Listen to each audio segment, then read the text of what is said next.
Hey everyone, and welcome to Comics from the Multiverse, the DC Comics podcast from MailFuzz TV.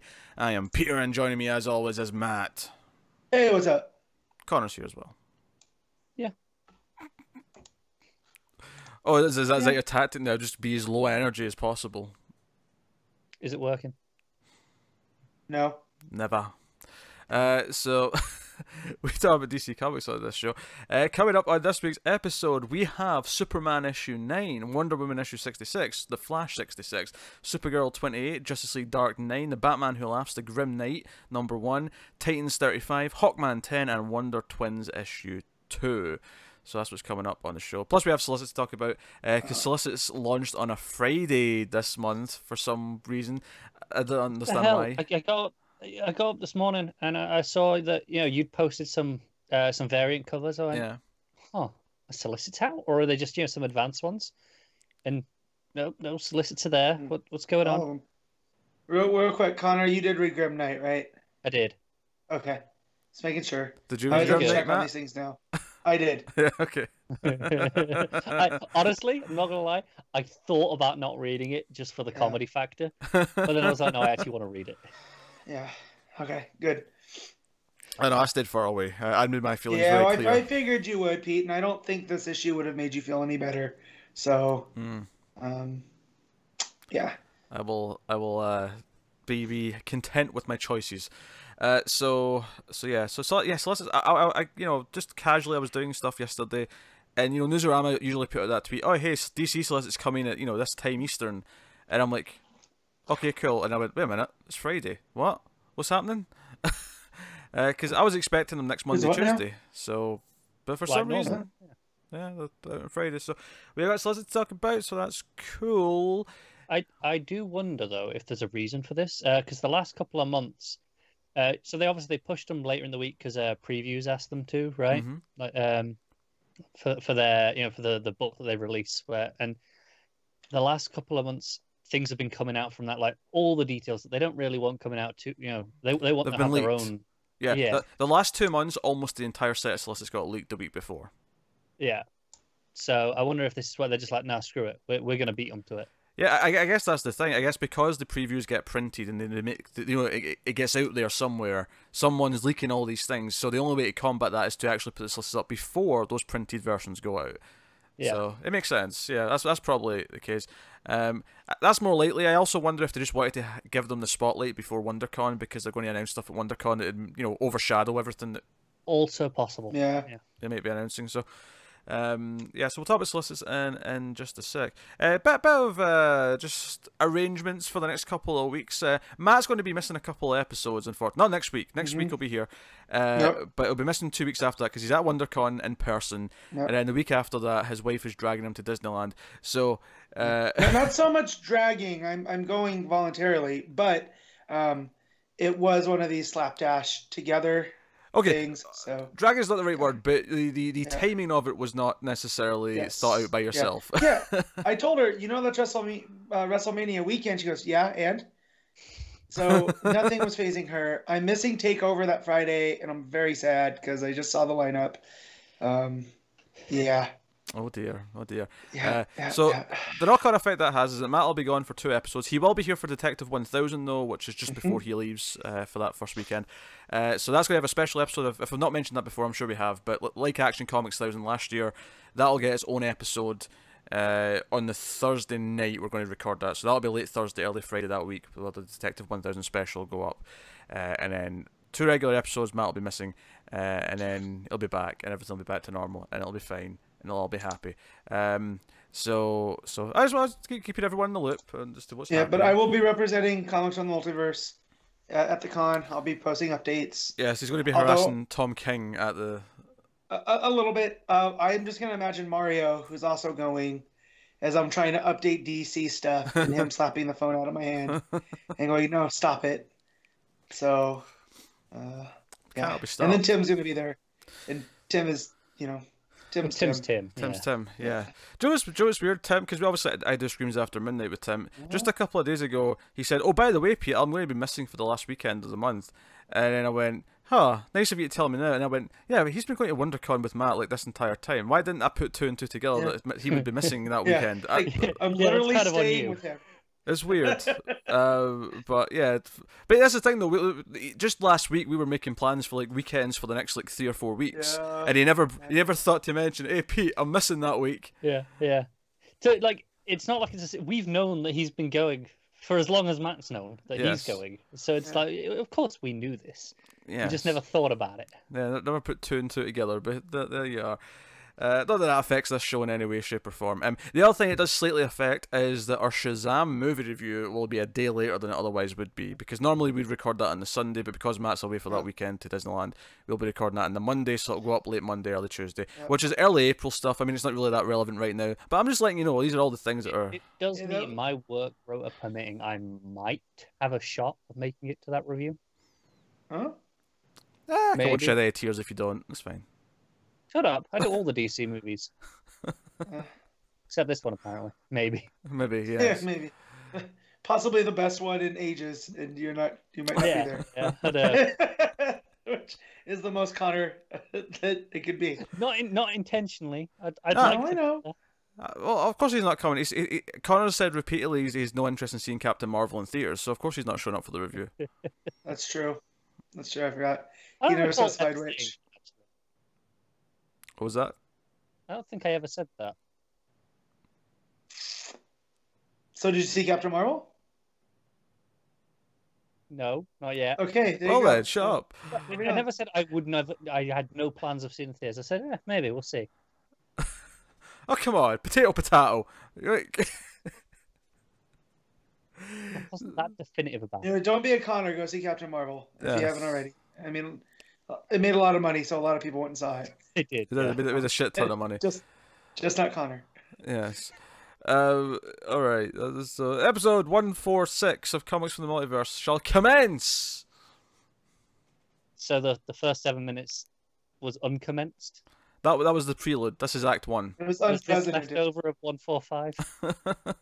No, that was the prelude. Act 1 shall commence. Act 1 is Solicits. Okay. And then we'll see what sort of dark turn Act 2 takes, and hopefully it's Connor's life that's in peril.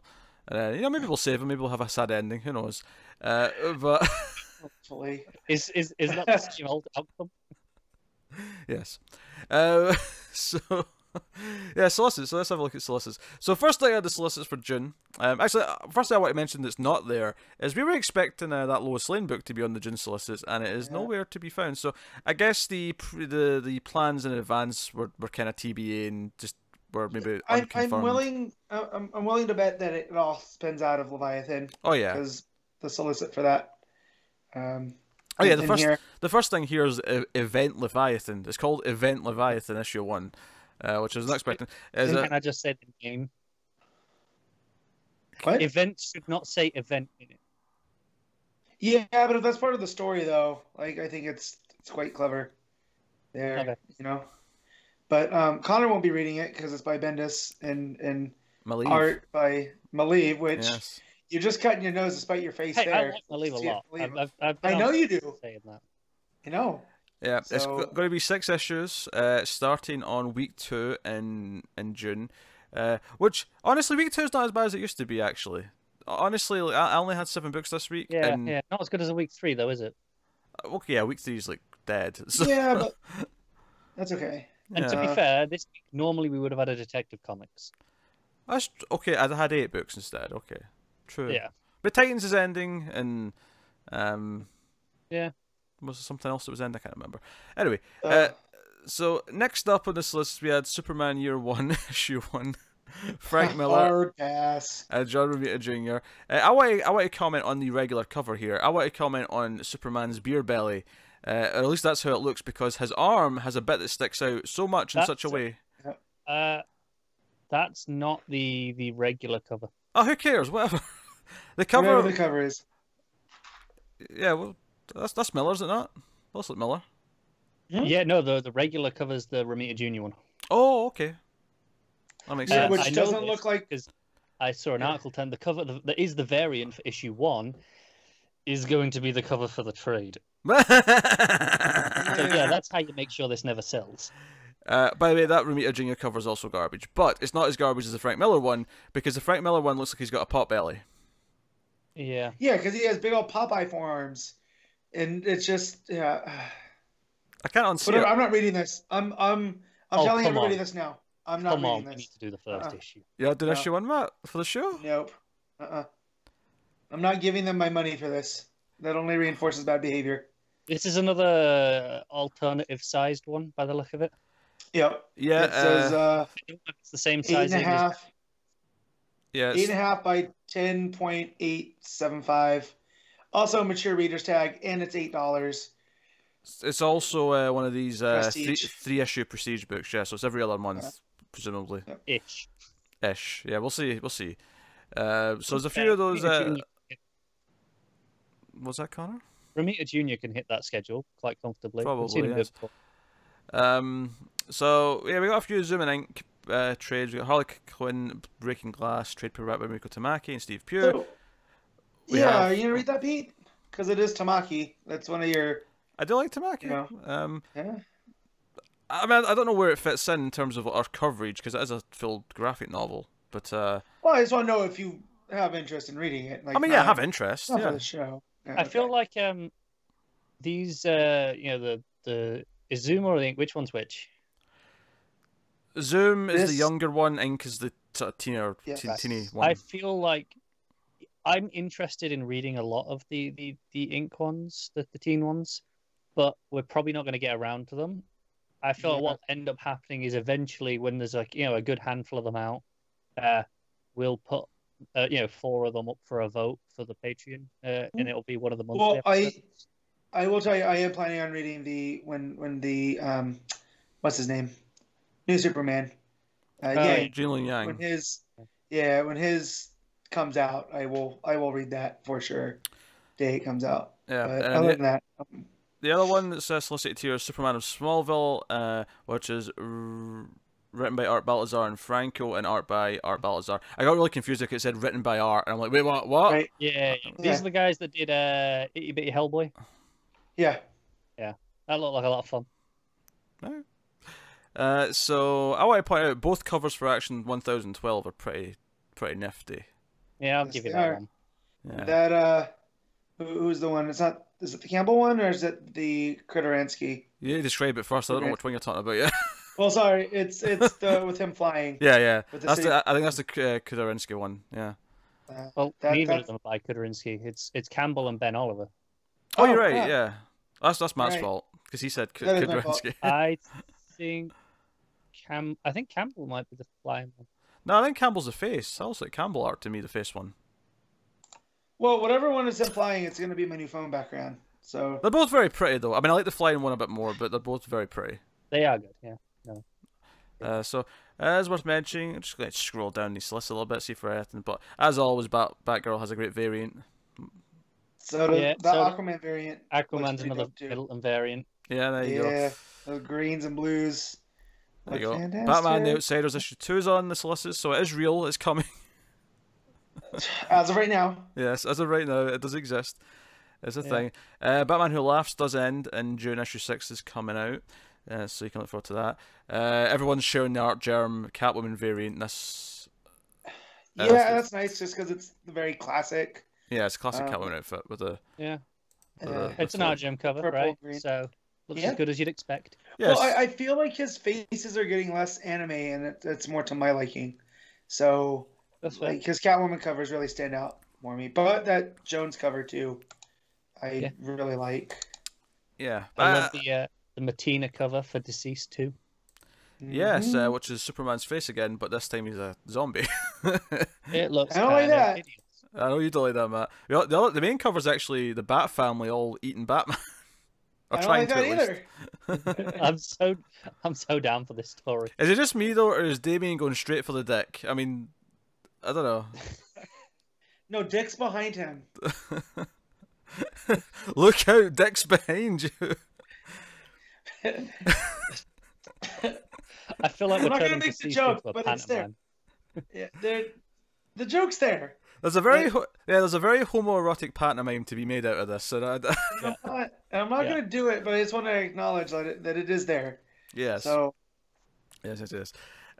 So yeah, look at that. Detective Comics has a Sejic variant, which has got Arkham Knight Also, holding still double shipping, which I don't like because I liked Action being ahead, and now it's slowly but surely catching Oh yeah, up. Detective's going to pull ahead, yeah, and get to 2000 first.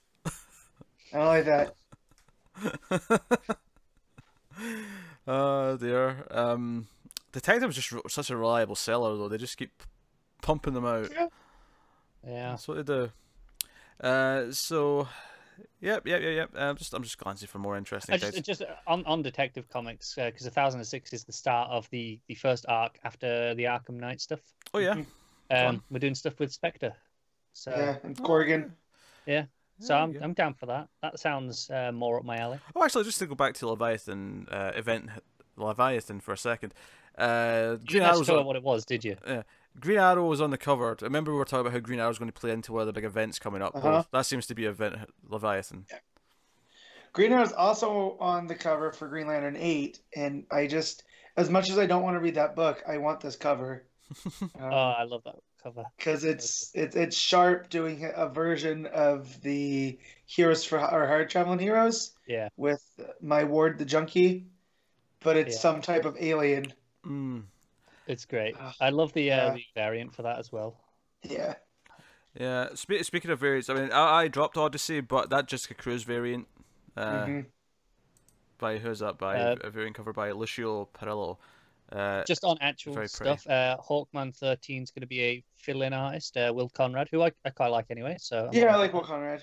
I think that'll be Hitch's first issue off. So I mean, he got through a full year before taking a break. So that's credit. Well, and I like that it seems built in too, because this is a story from Hawkman's journals. So if he wants to do that every so often, I think it's it's essentially a fill-in issue, but it's okay. No, we're building in a mechanic to have fill-ins when Hitch needs a break, and it's fine. Yeah, no, I think that's fine. Naomi 6 does say final issue, but we know it's coming in seasons. This is not unplanned. It's not, really news, is it? No, it's not really the final issue. It's just kind of a break. I want to talk about the Nightwing variant for issue 61, because Nightwing on this cover looks like he listens to My Chemical Romance, and it's really unsettling me. It does. Wait, which cover? The variant, the almost art germ looking I'm not style. gonna lie, I laughed at the first line of the solicits. Rick Grayson and the Nightwings. It's the worst band ever. Oh, what the hell is this? But even though he does, I don't read it. My brother used to wear his hair like that, and I used to threaten that I was going to cut his hair in his sleep. Mm-hmm. It would have been immersive. Yeah. He would always do that where he would just wipe it out of his eyes, and I don't know why it would drive me nuts, but it would. So we have some sad news. Silencer's ending with issue 18. Yeah. Upsets me. I can't help but wonder if it has something to do with Leviathan. Yeah, maybe. As long as Honor stays around, I think it's okay. Like, have her show up with Deathstroke. I have genuinely enjoyed that book. It's gotten better as it's went along, and I've really, really liked it.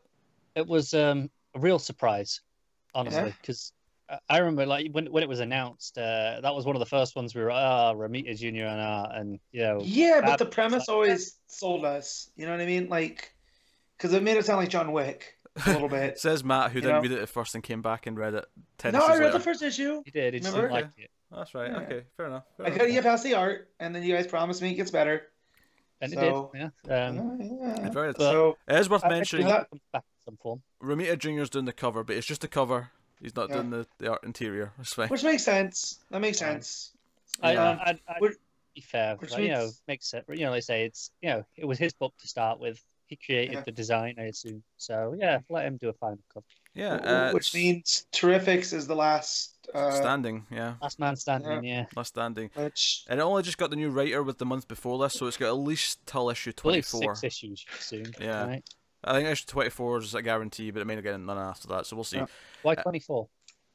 Because not 24. When did it start? Issue 14, isn't it? So I'd say at least 20. 2021, yeah. I think that's guaranteed, and then beyond that, we'll see. For some reason, I assumed it had already got up to 18 before it switched. I don't know why.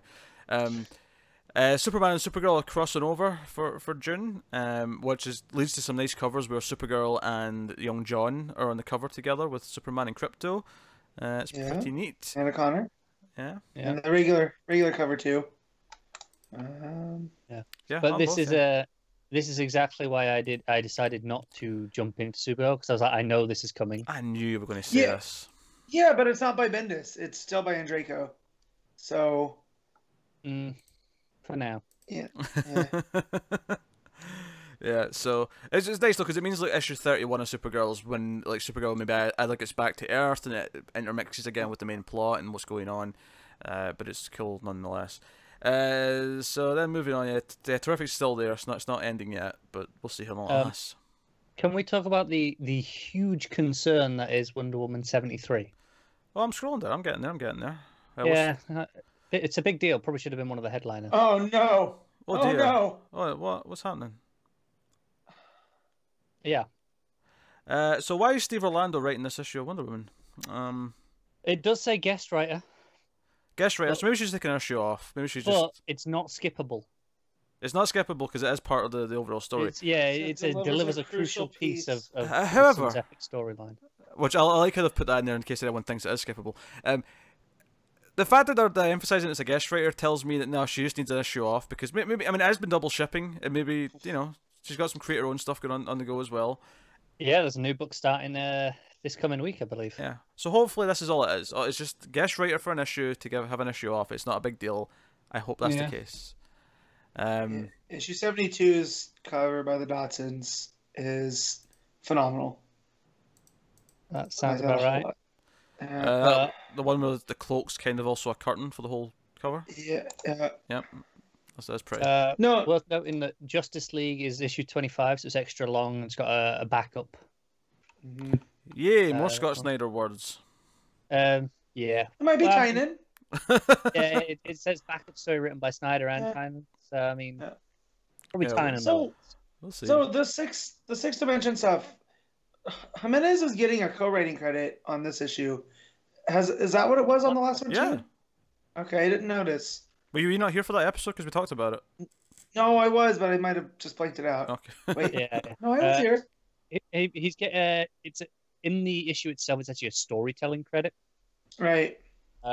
Similar to what we saw with like Gleason getting on Superman. Yeah, that's right. But here it says written by too. Yeah, I think they do that just for the solicits. They just put it in that way, just for formatting sake. But in the book, it does say storyteller. Yeah, and it's Fernandez on art on that one. On the backup. For the backup, yeah. Yeah. Well, that's the ending of the Sixth Dimension story. So. Yeah. There's a Animal Man by Jeff Lemire omnibus happening for anyone who's into the omnibus stuff. There's a new omnibus is announced this time, actually, isn't there? Because there's a second printing of the Batman and Robin by Tomasi. Mm-hmm. Oh, there's Snyder and Capullo Batman. Yeah, Volume 1. First 33 issues.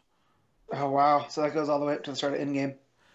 I assume they're going to wait a little bit for the second one and include the Black Label one. I wonder if Dark Knight Metal even gets thrown in there because that's quite lots. Because that was a 52 issue series, and they're doing 33 in the first omnibus. Yeah. That's very lopsided. It is. Which makes me think they're going to include some other stuff in there in the second volume.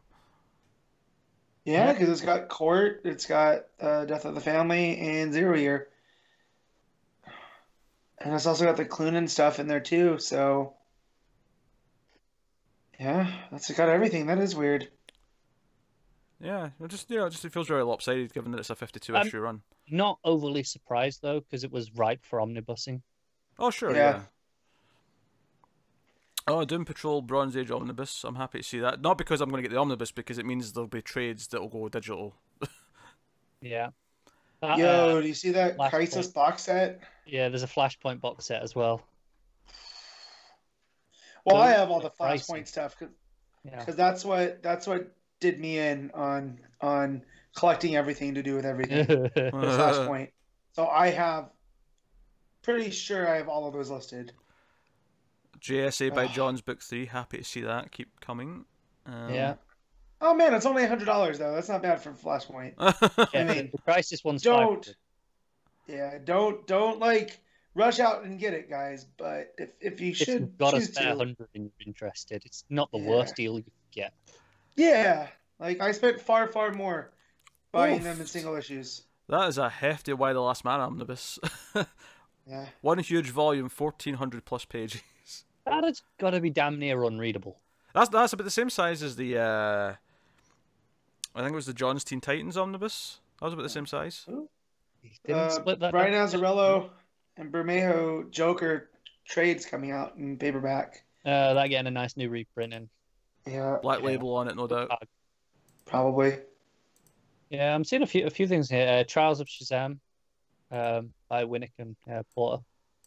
I actually quite enjoyed that series. It's not a traditional Shazam story by any means. It's about Freddy picking up the mantle, but it is gorgeous. Like the art in it looks painted, and it was a lot of fun from what I remember.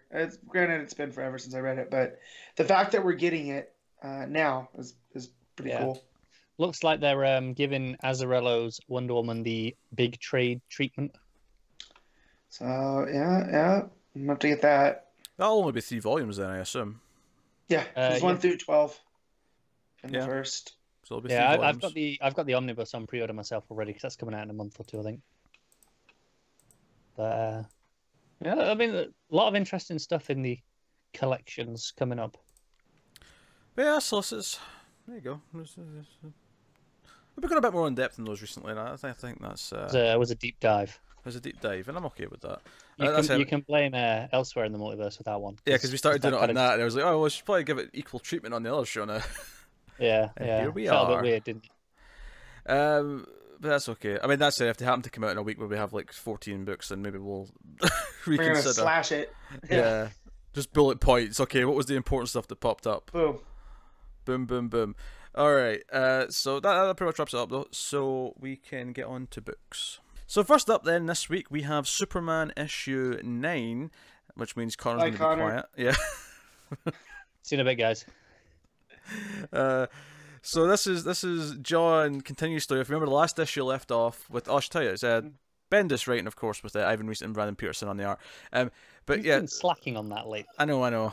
So last issue ended with John. He was telling his story, and he ended up on Earth 3 with the crime syndicate. And the issue kind of starts with just kind of like.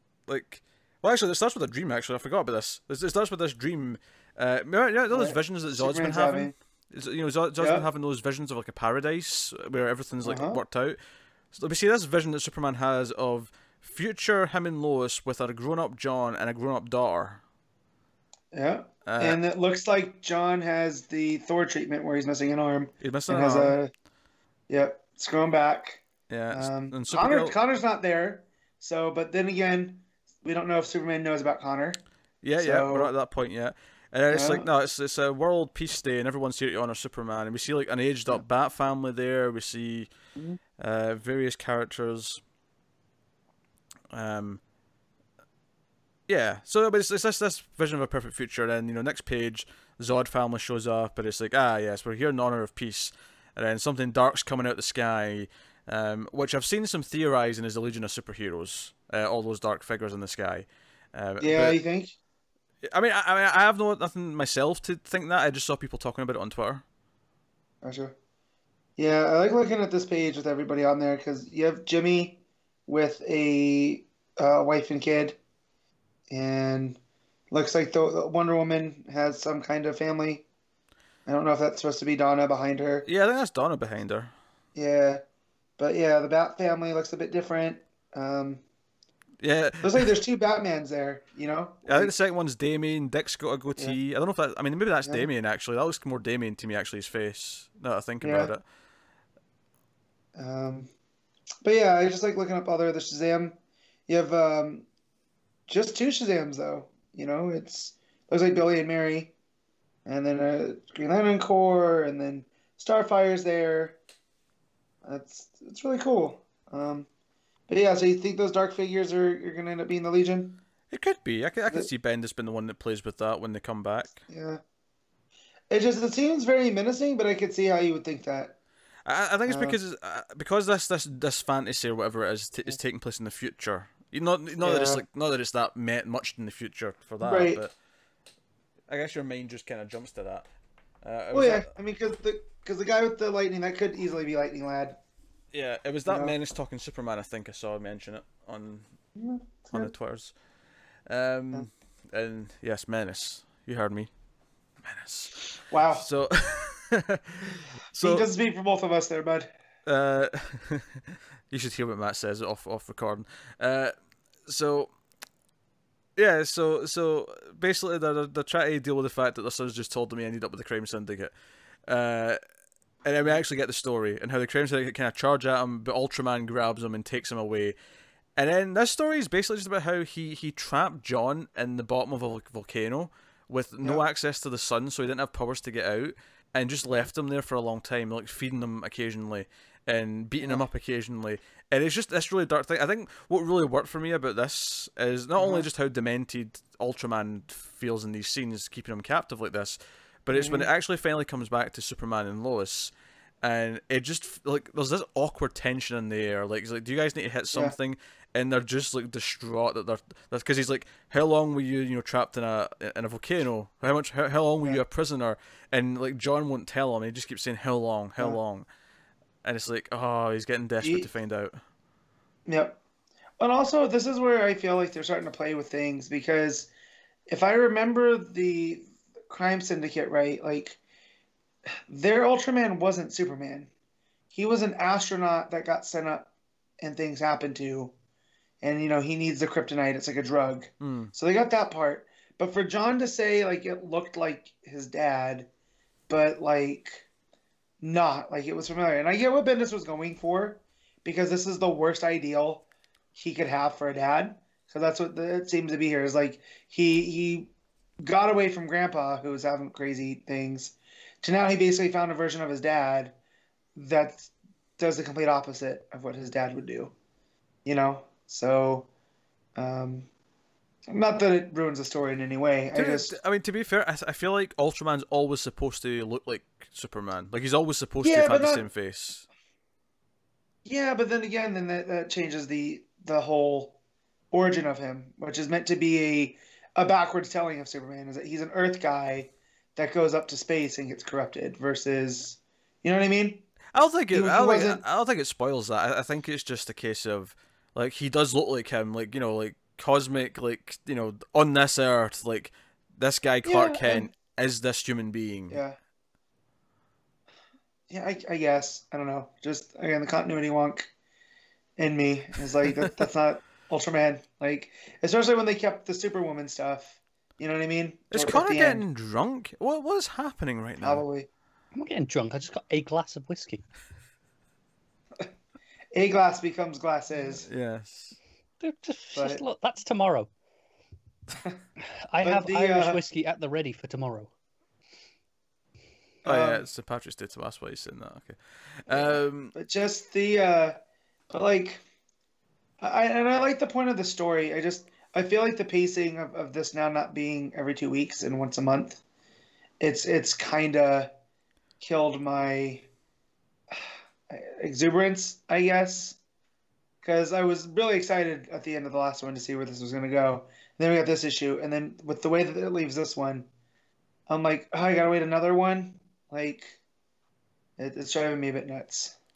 Yeah, I didn't feel that at all. I actually really liked how dark this felt with how Ultraman holds him captive for. I mean, who knows? This could have been a year. This could have been 3 years. We have no idea how long he held him captive. John doesn't even know. He's not even okay. He had no way to tell how much time was passing. And in the end, of course, he does eventually, like, break out. He has whatever power he has left to try and, like, ride the volcano, make it erupt. Yeah, that's pretty cool. And he's kind of, like, going around sneaking about helping people, but this world's not used to that because it's, it's Earth 3.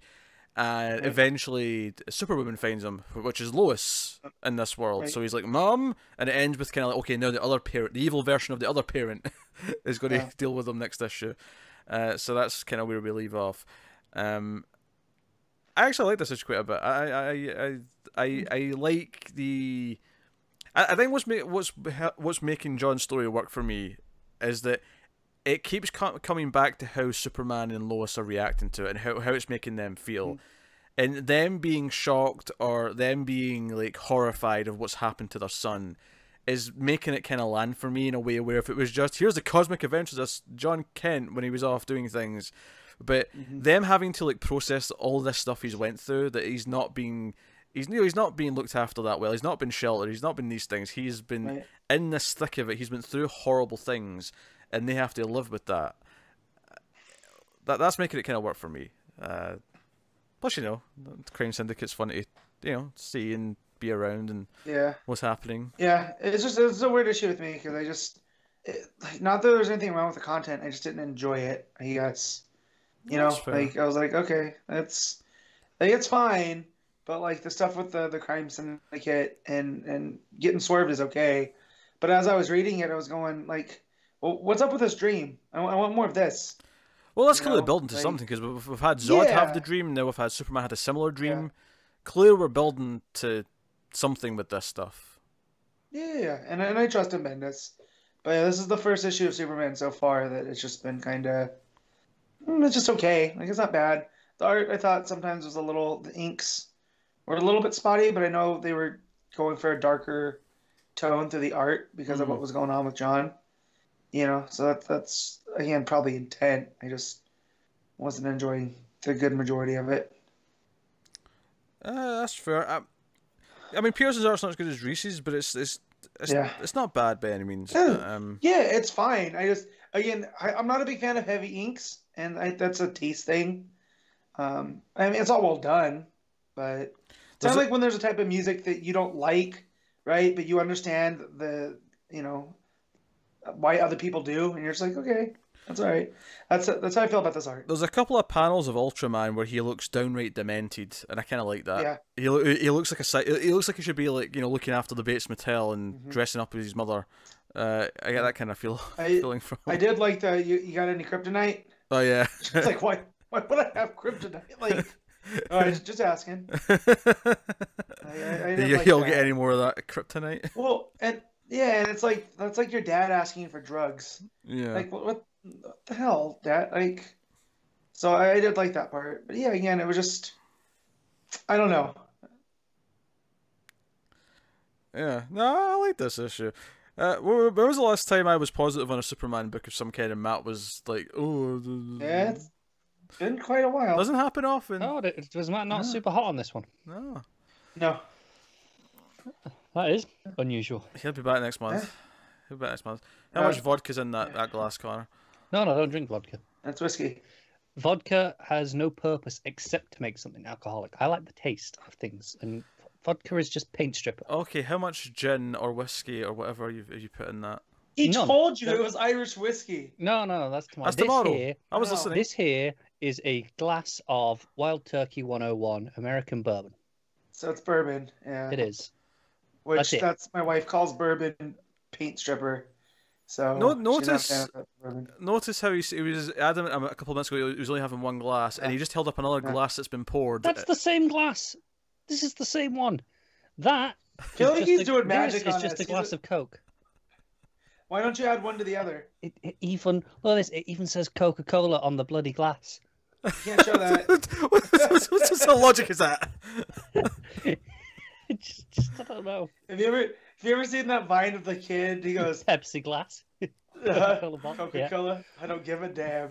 I love that Vine. I'm going to go back and check the footage. I'm pretty sure Connor downed that shot of whiskey last time he held it up, and that's a new glass.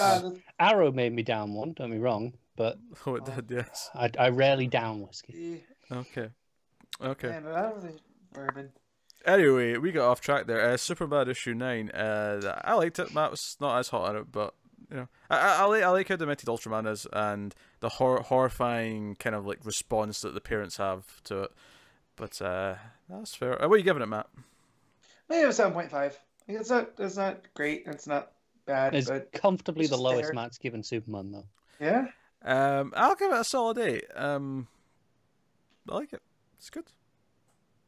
So we'll move on then to Wonder Woman issue 66, which is G. Wilson writing with Cary Nord on the art.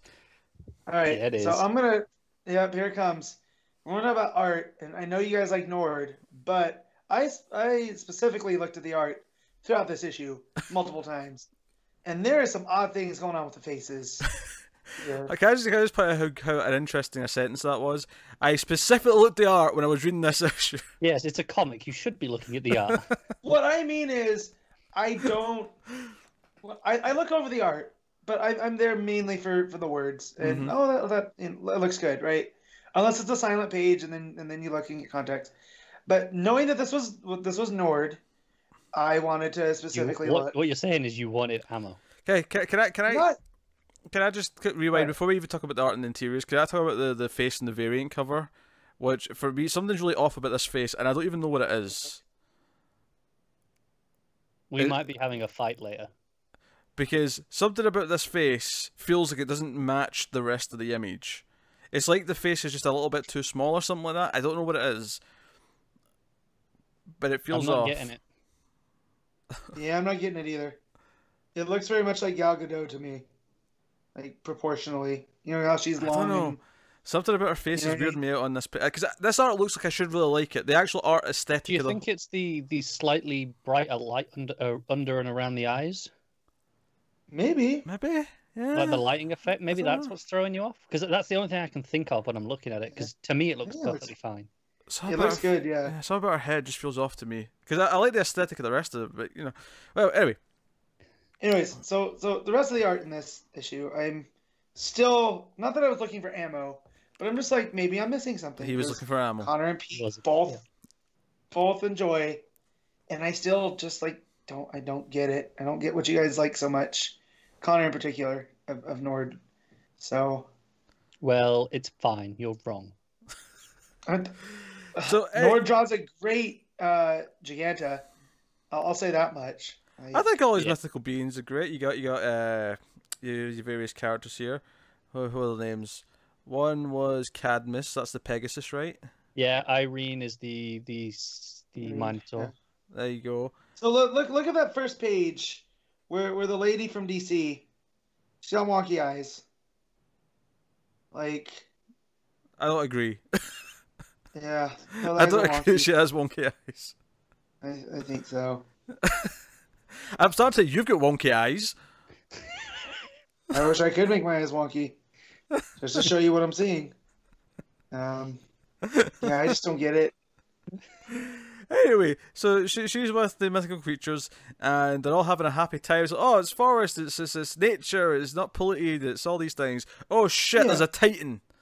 Yeah, they're up in the Rocky Mountains, which that all looks great, and they're looking for a home that reminds them of home. And you find out that the Pegasus is got quite a drive, if you will. You know, yeah. Which I appreciate because that goes in. I think I remember some stories from Greek mythology about lusty Pegasus. Yeah, you know, Damon is the satire, by the way. Yeah, there you go.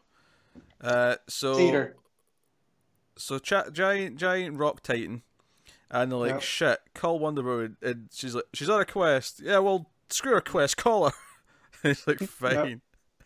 Yep. With Aphrodite, and I like that Aphrodite's riding that giant swan-looking projection. She's finally wearing some normal clothes as well, which is nice. Yeah. So they can fly in, and they're actually debating. I actually got a really kick at this conversation. We're like, are we sure this is a Titan? Are they mistaken? Because a Titan is really hard to to find in the real world. Yep. And then not only did they get shocked and see it's a Titan, no, it's two Titans. There's two Titans fighting.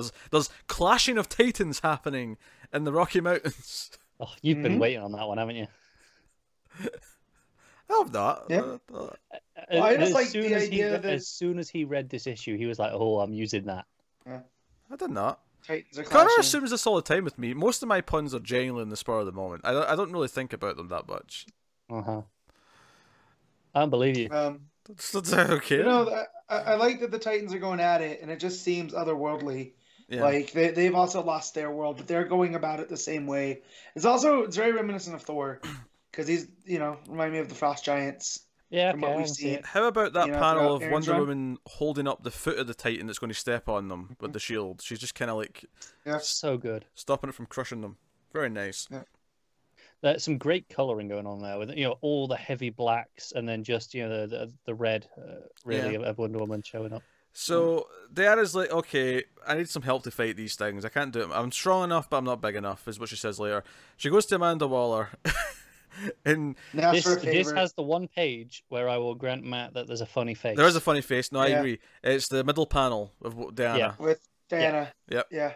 Yeah. But it's the one panel I will grant you in this book. It's like a caricature. You're like, yeah, you're in a theme park. Draw me, and this is what they would give you if you were Wonder Woman. You're a caricature, Matt. And like, I've never been told that before. Just making a statement. Yeah, I like how she goes to Waller for a favor, and of course because of the cover, we know what that favor is. Yeah, it's Giganta. But she's like, well, you owe me. Yeah. Interesting though. One of my other favorite things is, so we cut back and they're running from the Titans, and then eventually, Giganta comes in and tackles one of them, and before they have to chase after them towards the end of the issue, there basically becomes this debate about how much Giganta's getting paid, because she's not doing this as a hero because she doesn't care about being a hero. She wants paid. Right. I love the back and forth banner with Giganta throw. Like from that first moment where she jumps off with the Titan, it's like, okay, what's the tensile strength on this thing with the last? Yeah. So this led me to, I realize I don't know a lot about Giganta. Like I've seen her in different Let me events. guess, you went on the wiki. I did, and like most Wonder Woman villains I'm coming across, she is also a doctor. So, yeah, Dr. Minerva, you got Dr. Psycho. What's she a I'm doctor pretty sure. I don't know. That's her origin is all over the place. In the first appearance, which was written by the creator of Wonder Woman, William Moulton Marston, she was a gorilla that gets turned into a human, who's like this cave woman. That one's not stuck. That one's not stuck. No, very much golden age. And then she doesn't appear again for years and years, where she had some rare blood disease. They tried to give her transfusion. Through science, it ends up giving her these growing powers, which that actually never, in her original form in the comics, she was just this big, strong woman, to give Wonder Woman someone to hit. The growing powers didn't come until the Super Friends animated show in the late 60s, early 70s. And then it wasn't, I think, until the New 52 that they made all that canon. That she, it was this whole science experiment gone wrong. So, can I just not much on her, so surprisingly. In line with everything else Wonder Woman. I want to interject here with just an aside, something that happened recently. Uwe Boll on the Twitters went on a rant about Harley Quinn and said she's not really not a real back character or comic book character because she came from the animated show from the early 90s, to which... And just because you brought up how like Giganta's size, which is the main thing we think of as Giganta, and then well, by that logic, Superman shouldn't have Kryptonite or fly or have the Daily Planet or have Perry White. All these things came from the radio show. Yeah. Well, and I liked what Uwe Boll says about that. It was just funny. That's all. It was just funny. Yeah. I mean, comic books have always been part of the pop culture from the time they were created. So the fact that one leads to the other, I've always kind of liked. Like, we get these different versions of them, and you can tell what era. So same with Batman. A lot of the Batman stuff came from, the Adam West show. Mm-hmm. And then that seems hokey, so they get rid of it and then they bring it back. Like, I like when we see the Shakespeare busts show up in art. I hate to give Matt another panel, but there's actually another funny face. Yeah, it's after Giganta's shrunk down. The top panel of the four boxes, Wonder Woman's, it's like a side view of Wonder Woman. Her lips are a bit weird. A little bit pouty. I'll give him it. I think that's just Cary Nod's side profile in general, because that's been consistent on all of it. I think that's just a taste thing rather than whereas the other one I would say was objectively a mistake. Sure. This seems to be a thing he has on a lot of his side profiles. Yeah, just. Mate's going, Matt. I try not to talk. I just try not to talk a lot of crap about people. Your mate's going, Matt. I like how you know me the first time I said it. Yeah, I think it's a Yes. But no, I don't like to talk crap about artists and stuff. Unless it's earned, like some of the other ones. I get it, but ultimately, we're here to review the books, and and I just you gotta say if there's bad art, you gotta say what you feel, right? Yeah, and so far this is 3 issues with Nord, and I still don't like it. I will fight you on if you have anything bad to say about the final page, which is them, No, deciding final page is probably the best page in the book. deciding they're going to work together, so they go off into the mountains to try and find the Titans, and Jadenico's big, and it's just this huge full page spread of all the giant Rocky Mountains and them walking towards them. It's very pretty. Well, and I love just their dynamic too. Like the story in this, I love. I feel like it's probably, I don't want to say it's the strongest it's been since Willow, because there's been a lot of strong issues, but I thought this one was particularly strong. I'm really enjoying that. I've got a good feel for all these new characters. There's a lot of banter going on, but we're still learning stuff like we did about the Pegasus, right? Well, yeah, and like, and we're finding out that this whole sphere of the gods might, it's just gone. So all of these mythological creatures need somewhere to live. I mean, Joe, I like about this. It's not even what the specifics of what are going on are. I just like the idea that there's definitely individual arcs here, but there's an overall like premise or status quo for the run as a whole, which is all these mythological creatures have been, forced into onto regular Earth because Olympus has fallen and blah blah blah blah, right? I like that that's a constant ongoing thing no matter what else we're doing, and it's like everything's about like building towards the conclusion to that in some way. Yeah. But I also like that it's pulled in Giganta, it's pulled in Kale, it's pulled in Ares. We've had a nice selection of Wonder Woman characters pop up. Yeah, it's had a real good balance of showing traditional characters with a strong voice for the most part, and then also these new characters as well, who so far have been very likable. So yeah. Yeah. Well, and I like too that when it comes to Wonder Woman's villains, she always tries to, not that she's trying to befriend them, but she does try to talk with them, like Giganta. Yeah. Here, because like the last time we saw Giganta, she was stealing stuff for Darkseid, right? Like, and it was just a quick, her tripping her up with a lasso and stopping her and whatnot. And now here we actually get a character beat of her. And we've had that with Kale. We've, of course, had it with Byrne as Cheetah. And so I feel like I like that that's Wonder Woman's thing, is that she's not trying to have villains like in the way that Batman or even Superman does. Like she doesn't want these adversaries because her whole thing is that she's trying to protect and she's trying to be compassionate. Yeah. And that means her villains, she even wants to treat them with the equal respect. And I think that sets her apart from some of the other heroes. Yeah, no, I agree. So, no, I really hope that Wilson, sure, she may have a guest writer for that one issue, and that may happen occasionally, but I really hope she's around for a while, because everything about this up until now feels like it's setting the stage for a pretty long run. It feels like there's so many building blocks that are in place now. It does, but Orlando didn't do Jason, right? Did he introduce Jason? No, that wasn't him. That wasn't him. No, okay. He did a little bit after, which I think me and Pete, I think I tried one issue of. I think Pete did as well. I did. The issue I tried of actually was one of the better things I'd ever read from Orlando, to be fair. So, It was fine, but I mean... So I was like, what if Jason shows up in that one issue? How mad are we going to be? No, because he's gone. Is he not gone? Yeah, but I'm saying... Yeah, but comics. I know, but they're not going to bring him back for one fill-in issue. Shut up. Yeah. Don't jinx it. No, so... Prick. So what are you guys rating this one? You go first, Matt. You always go first. Okay. So try to pass the puck along there. No. Yeah, I like that analogy. But yeah. So I have issues with the art, but I still really enjoyed the story. So I'm gonna give it an 8. That's fair, Carter. 8.5. Really into it. I will concur with the 8.5. Those two panels with the weird faces, if they weren't there, I might have stretched to the 9. But I have to. Yeah. I like that. I'm excited to read Wonder Woman again. Oh sure, yeah. It was one of my top books in Rebirth, and then after it was been a real rough road after Rucka left. Yeah, had a good 30 issues of mediocrity. Well, I remember complaining about the Fontana stuff, and after the Fontana stuff, that Fontana stuff was okay. Give me the Fontana stuff again. Yeah, exactly. As I was being a little bit too harsh because it wasn't Rucka.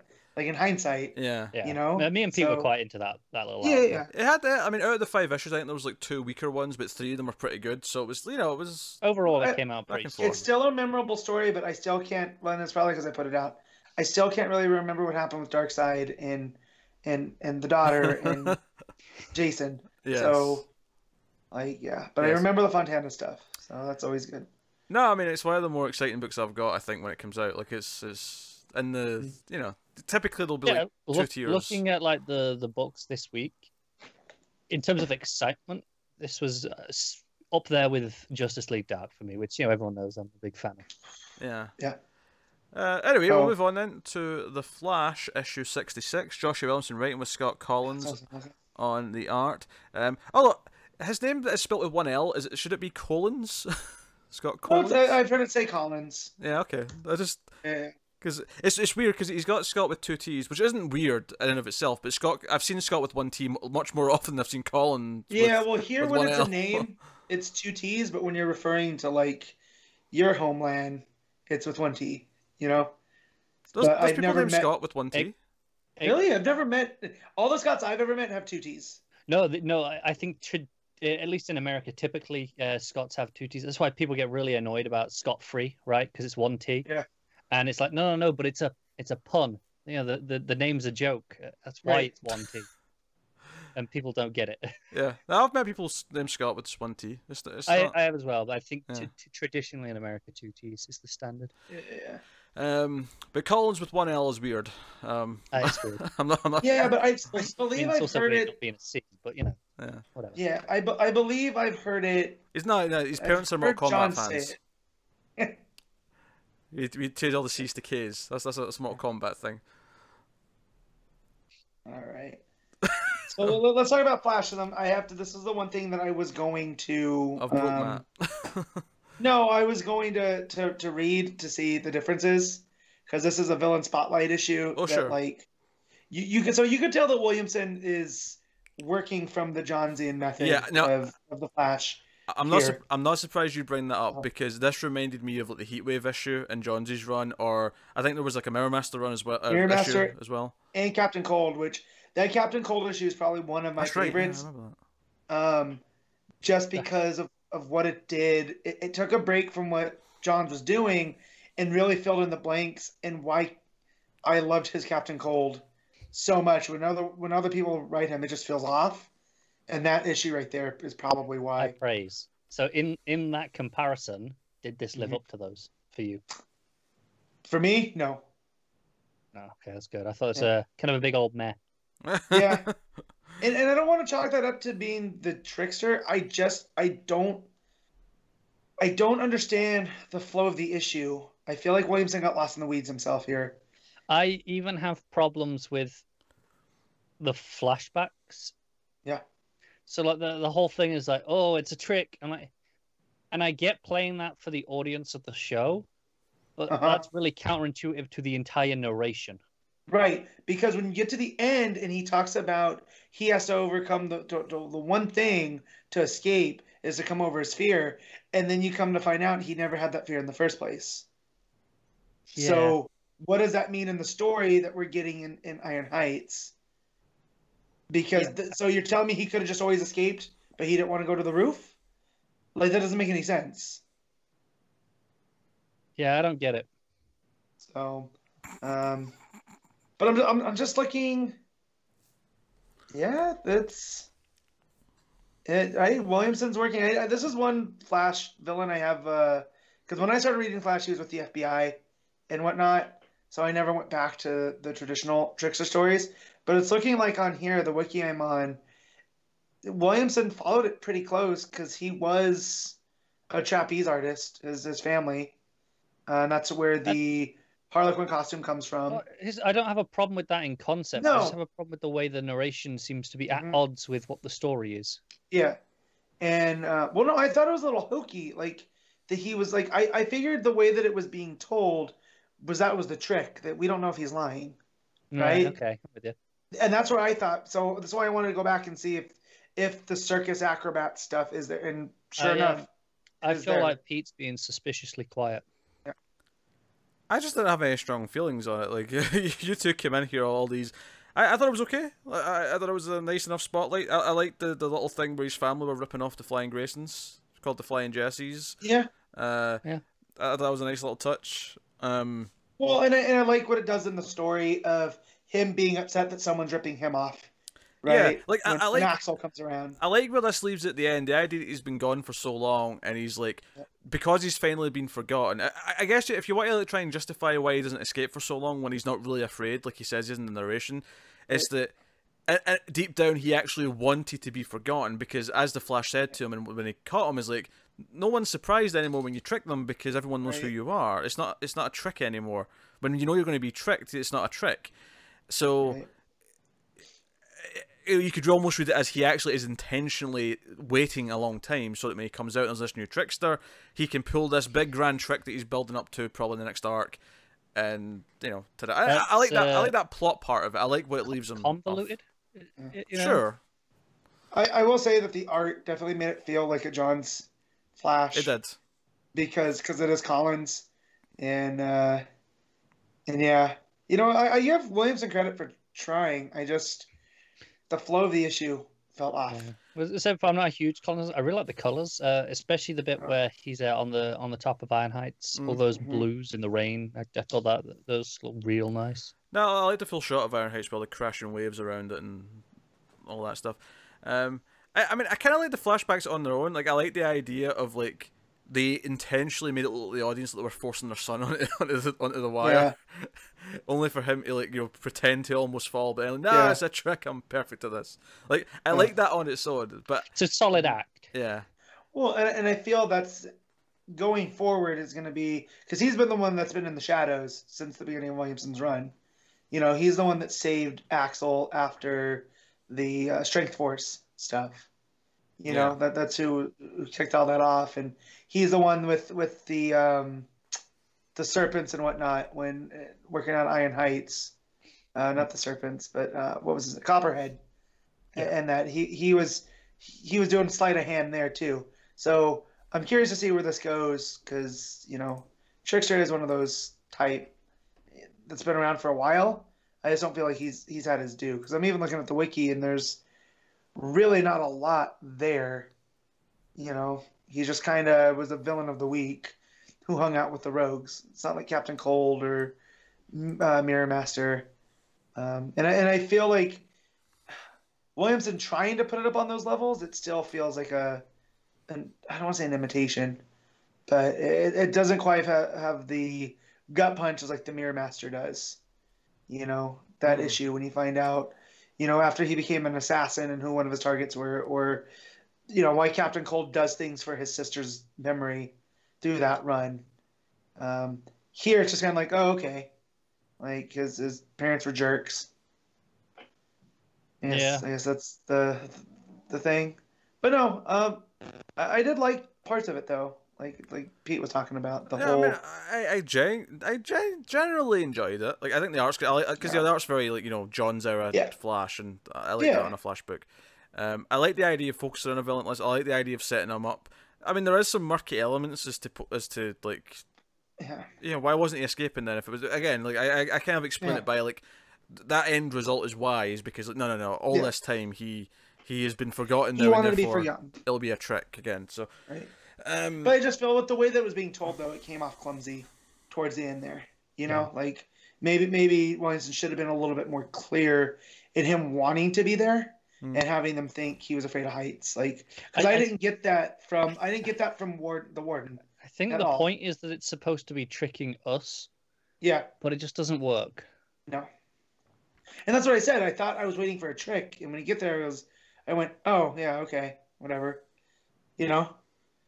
Yeah, but no, I appreciate the effort, because I do. I mean, I am a mark for that John's Flash run, and that's one of the things that got me back into comics. So I'm not going to be mad at that. But you rated it then, Matt? I'm going to give it a 7. Like, it was fine. The art's Kolins. Like, I'm not going to find fault there. Yeah. But yeah, the story's just kind of you know. Connor? I give it a 5. Oof. Well, I mean, like I said, it was a big old mess. So I mean, that's it's as average as it gets. I'm gonna give it a 7. I think I liked it a bit more than you two did. I don't agree with the big old meh comment.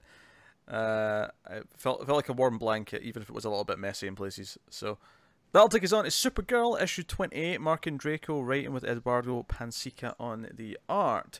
End of last issue, the clones that what's his face made? Oh, I can't remember his name now. Hokum, there you go.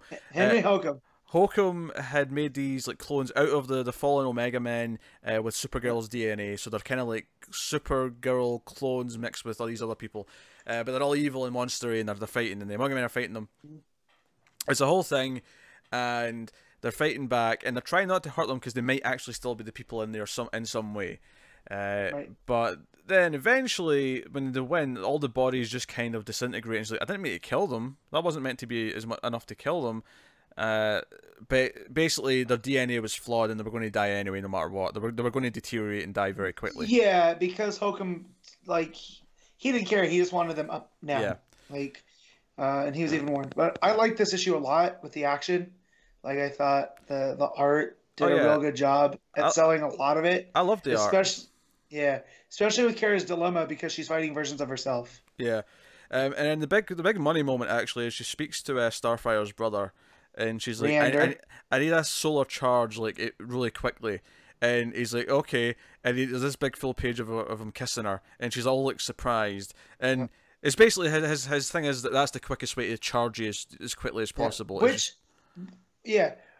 Which goes in line with Tamaranian lore because we know that Starfire can absorb languages through a kiss and whatnot. So I thought that was fun. It's just, do we think this is really Starfire's brother? Like, because I feel like he's Tamaranian, but I'm looking up for like any other instances, and it just feels like an odd place just to throw him in there. You know, I have no reason to think that it wouldn't be. Yeah. I guess. That sounds like you're second guessing yourself into a problem, man. Well, no, I like the character being there. Yeah. But why does he have to be Starfire's brother and not just a Tamaranian? Sure. Okay, that's you know fair. What I mean? That's fair, yeah. I mean, for me to be clear, you know, because I feel like we can always use more Tamaranians. They're a really cool alien race. Yeah. So Supergirl's so pissed about the horror that that Hokum made these things just to die. And there's a great page where she's just looking up at his ship that's above their ship, and she's like, he's like, she's looking at me. How is that possible? And then she just like flies up to their ship, and like causes a hull breach, and everything. Stuff's getting sucked out, pressure's going. It's a whole thing, and then something really violent happens, which is not Supergirl's fault. She's holding on to Hokum's hand as like the circle, because he mentions the circle, this mysterious Illuminati that was behind the destruction of Krypton, but they didn't actually approve of it. Because they've been saying that all along, that Rogol Zar was told not to do it and then went rogue. Yeah. But she's holding onto Hokum's arm, and then the circle seemed to teleport him away. But because she's holding onto his hand, like his hand just kind of like rips off the rest of his body, and she's left holding this hand that's dripping blood. And I thought, oh, that was actually like Evil Dead-esque. I'm kind of into this. Yeah, I like that because she was gripping so hard. Yeah, and that he just teleported. It was almost like he got sucked through a wormhole. Yeah. But yeah. That was really good. And then they find all these specimens, and Cary goes on. It's basically that scene from Alien Resurrection where Ripley finds all the specimens of the clones. Yeah. And unleashes like hell on it. She does that with a super breath. It's the whole thing. So Hokum gets killed. The main icicle villain, the one that's been, what's his face? The crystal. The crystal, yeah. I think we find Zinder. Gandello is her name. Mm-hmm. And she's the mother, of course, of Zinder, yeah. So she actually jetsams into space. So he's out in there. He's out in space floating. He's dead. He's good as dead. Which is funny because that's what he kept threatening people with. Yeah. Is, I'm going to jettison you into space, and then that ends up being his fate. Which I kind of like now that Supergirl helped the Omega Men here, that they got rid of their main, the person they've been fighting. So she's done some good out there. Yeah, they have some of the dead specimens that were sort of more like, not just like little pieces in a jar, and they've got them in stasis in the hopes that they can maybe like try and help them in some way. So the Tamarian sort of comes out and tries to apologize for the kiss, and she's like, "That's okay. It was kind of nice, I guess." And he's like, "Do you want another charge?" And I actually thought the same thing she did. I was like, "Oh, he's trying to get another kiss. What's going on here?" And he's like, No, give me your hands. So he just gives her like a sort of more, normal charge. So it's fully charged. And this always, I like when the Kryptonians and the Tamaranians get together. Like, I always like the idea of Starfire looking up to Superman, you know, and that she's kind of low key part of the Superman family. And so here, I feel like this is another one of those instances. And this is when Zinder and Krypto show up and kind of catch them holding hands, and it's this awkward moment. But yeah, because we see Zinder and Krypto for a second earlier on. There's like a page of them just kind of being like, okay, how do we find Kara? And Krypto's all annoyed and like, please, let's find Kara. Just in dog speak, essentially. Well, there's earlier in the issue when they're talking, and Zinder's talking to Krypto. I love that so much, because he's like, yeah, I know, I miss her too, but like, I can't go back because then she'll know I'm a spy. And Krypto just keeps barking at him, and he's like, and he responds like they're actually having a conversation. Now he is, you know, a Kolin, so maybe he can speak whatever Krypto's speaking. But if not, I still like how it was played. Yeah, so we see the Circle's telling Gandello off, like, no, you have to like shut this down, like, you know, we're not actually behind this, Rogol Zara is. And then Gandello's like, no, you're fools, I'm going to put out the hit order. And she puts out an order for Supergirl's head, like she wants Supergirl dead. And we see all these Rogol Zara supporters in the last page sort of chanting Rogol Zara. They're coming for Supergirl. Well, also is that Sardath is part of the Circle, and we know that's Adam Strange's father-in-law. So that's pretty big. And then some general on Thanagar, although with everything going on in Justice League, is Thanagar and Thanagar Prime different? Yes. Is that okay? So then this is okay. I think so. This is the Thanagar representative, which is interesting because Rand and Thanagar are constantly at war.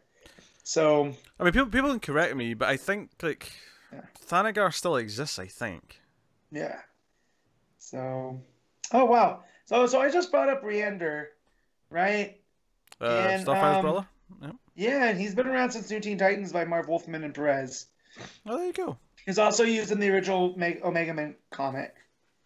So he's not that random then? No, he's not. So it makes sense why they're using him, because he would be with the Omega Men.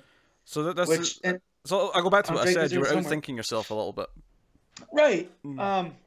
But no, apparently he was known as Darkfire too. So, yeah. There you go. No, I really like this issue. Cool. Like, you know, we've been digging this Supergirl run, and I think this, you know, the first issue of this arc, which was like the first like sort of issue captive on the ship, was a little bit slower, but these last couple have been really good. The action's been fun. The supporting cast that we're building around her's been very likable, and like, I actually like, we're kind of almost in a love triangle right now, and I say kind of because it's not that strong a thing, but no. Even that's making me chuckle a little bit, because it's all just kind of these awkward oh, this is kind of, you know, this might mean something, but it's awkward, I don't want to talk about it, kind of thing. And I'm having fun with it, so good. Yeah, definitely. And I like the horror elements that are played here, which is the clones and Supergirl having to take them out, and then, you know, Holcomb's hand being ripped off is... Also, her using that axe is I'm never mad at. Of course. That's always a cool moment, so...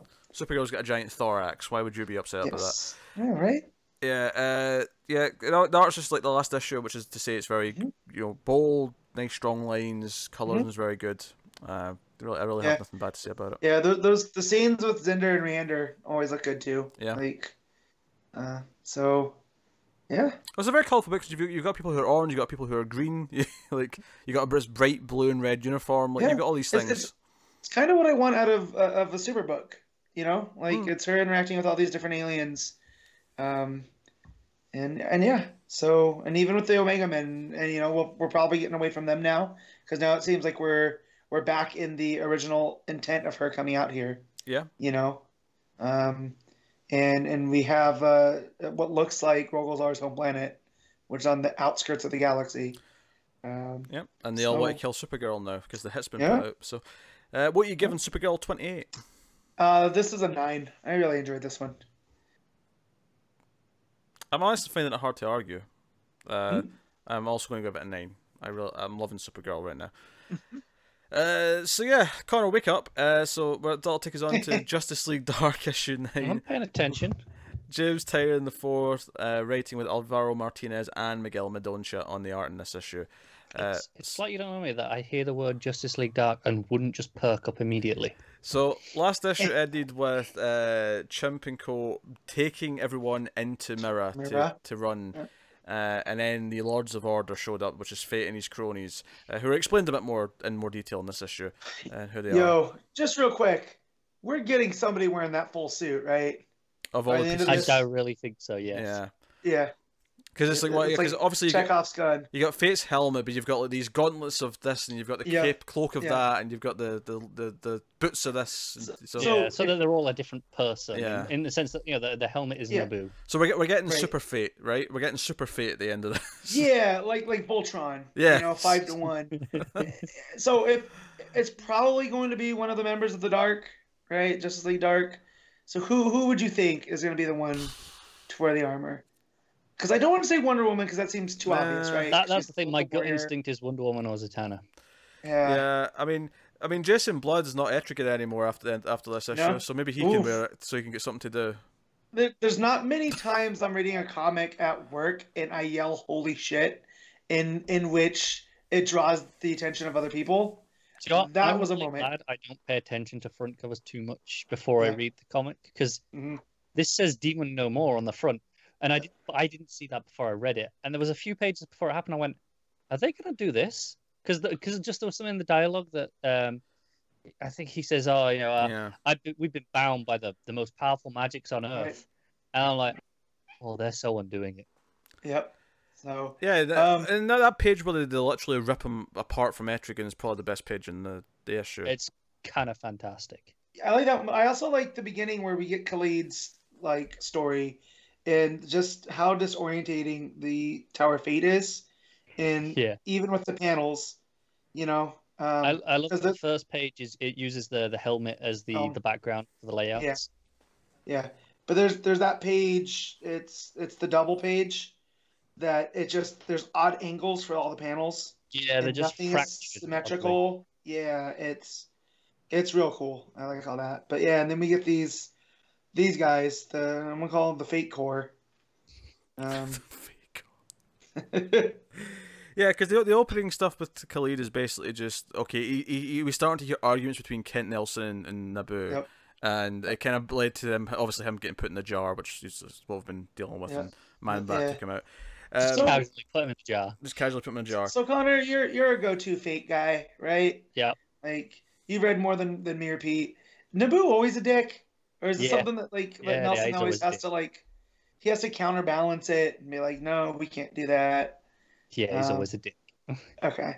Usually, because I think his thing is order, and usually that translates to being the righteous side of things, even though he's a dick about it. Right. Well, you can be on the righteous side and still be on the bad side. Right, you know, right. Usually his order lines up with saving the world, right? Because that's usually a good thing. Through any means necessary. I mean, that's lawful evil, if you ask me. Yeah, that's probably what I'd call Naboo, lawful evil. Yeah. Okay. So now there's 4 more of him, and I have to believe they're just equal amounts of dick. And so one of the hosts is Xanadu.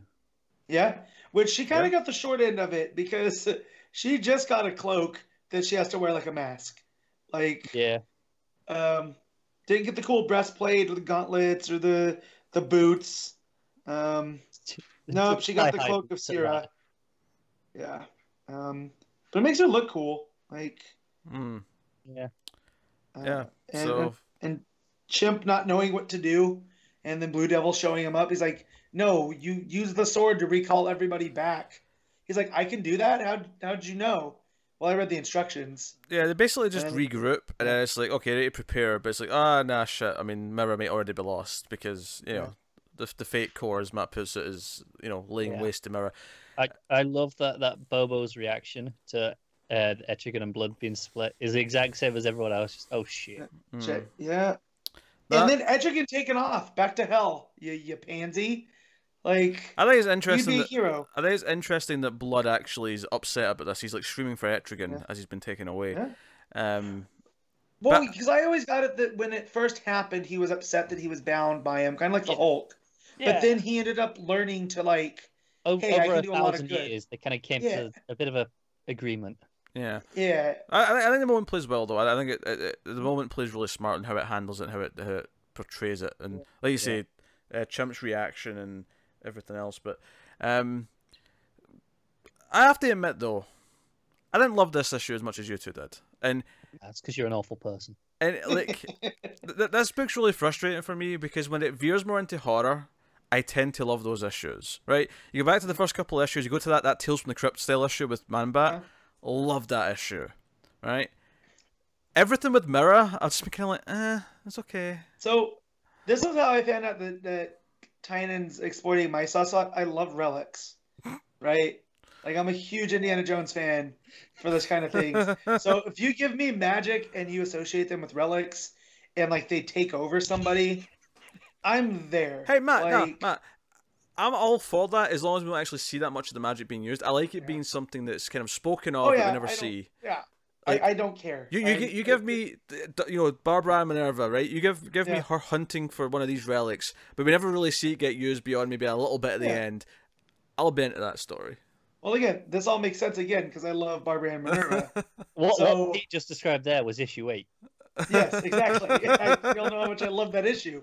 So, like here, I wasn't expecting like to get full bore. Like we saw them show up, but I didn't expect them to be people like we already knew, because it seems like the ones that they've plucked. Like Xanadu is the only one I'm familiar with, but I'm sure if you pull up these names, I'm sure they are people. But Xanadu's the only one I knew at first glance. Yeah, and so it seems like they'll stick around for a little bit throughout this arc at least, and like just the fact that you gave us these boots and gauntlets and a cloak and a helmet, like I'm sure someone's going to Voltron the shit out of this. Yeah. So, and then we also get Wonder Woman and Zatanna's mission where they're still hunting down Mordew. Right? I always mix this up. Mordew. They go to Cersei. They go to Cersei. So seeing her again, like, and it's the version of her I really like. You know that from the Rucka run, and you know that she's playing her own game at all of this, because they even bring up like them defeating Hecate. Yeah. And how she set that in motion. So, and this all ends up with it looks like the Fate Corps have destroyed Mira. Yeah, it's already happening. Yeah. Which I'm sure Blue Devil is going to be super upset with Pobo. Yeah. Mm-hmm. But Bobo has all the best lines in this issue. You know, when Khaled and Man-Bat show up at the end, and I was like, wasn't he trapped in a vase? Like, I got him out. And it's like, who let the crazy mad scientist learn magic? Haven't you got us into enough trouble as it is? I also like when Khalid's talking to Man-Bat and he goes, don't you have another serum that like is more menacing? Like you're not just running around. And he's like, with it's in the cupboard. Yeah. It's like, I like that too. Yeah. I really like that Swamp Thing design on that double page spread for the end, with all the horns and the tusks. Yeah, that's pretty cool. It's looking good.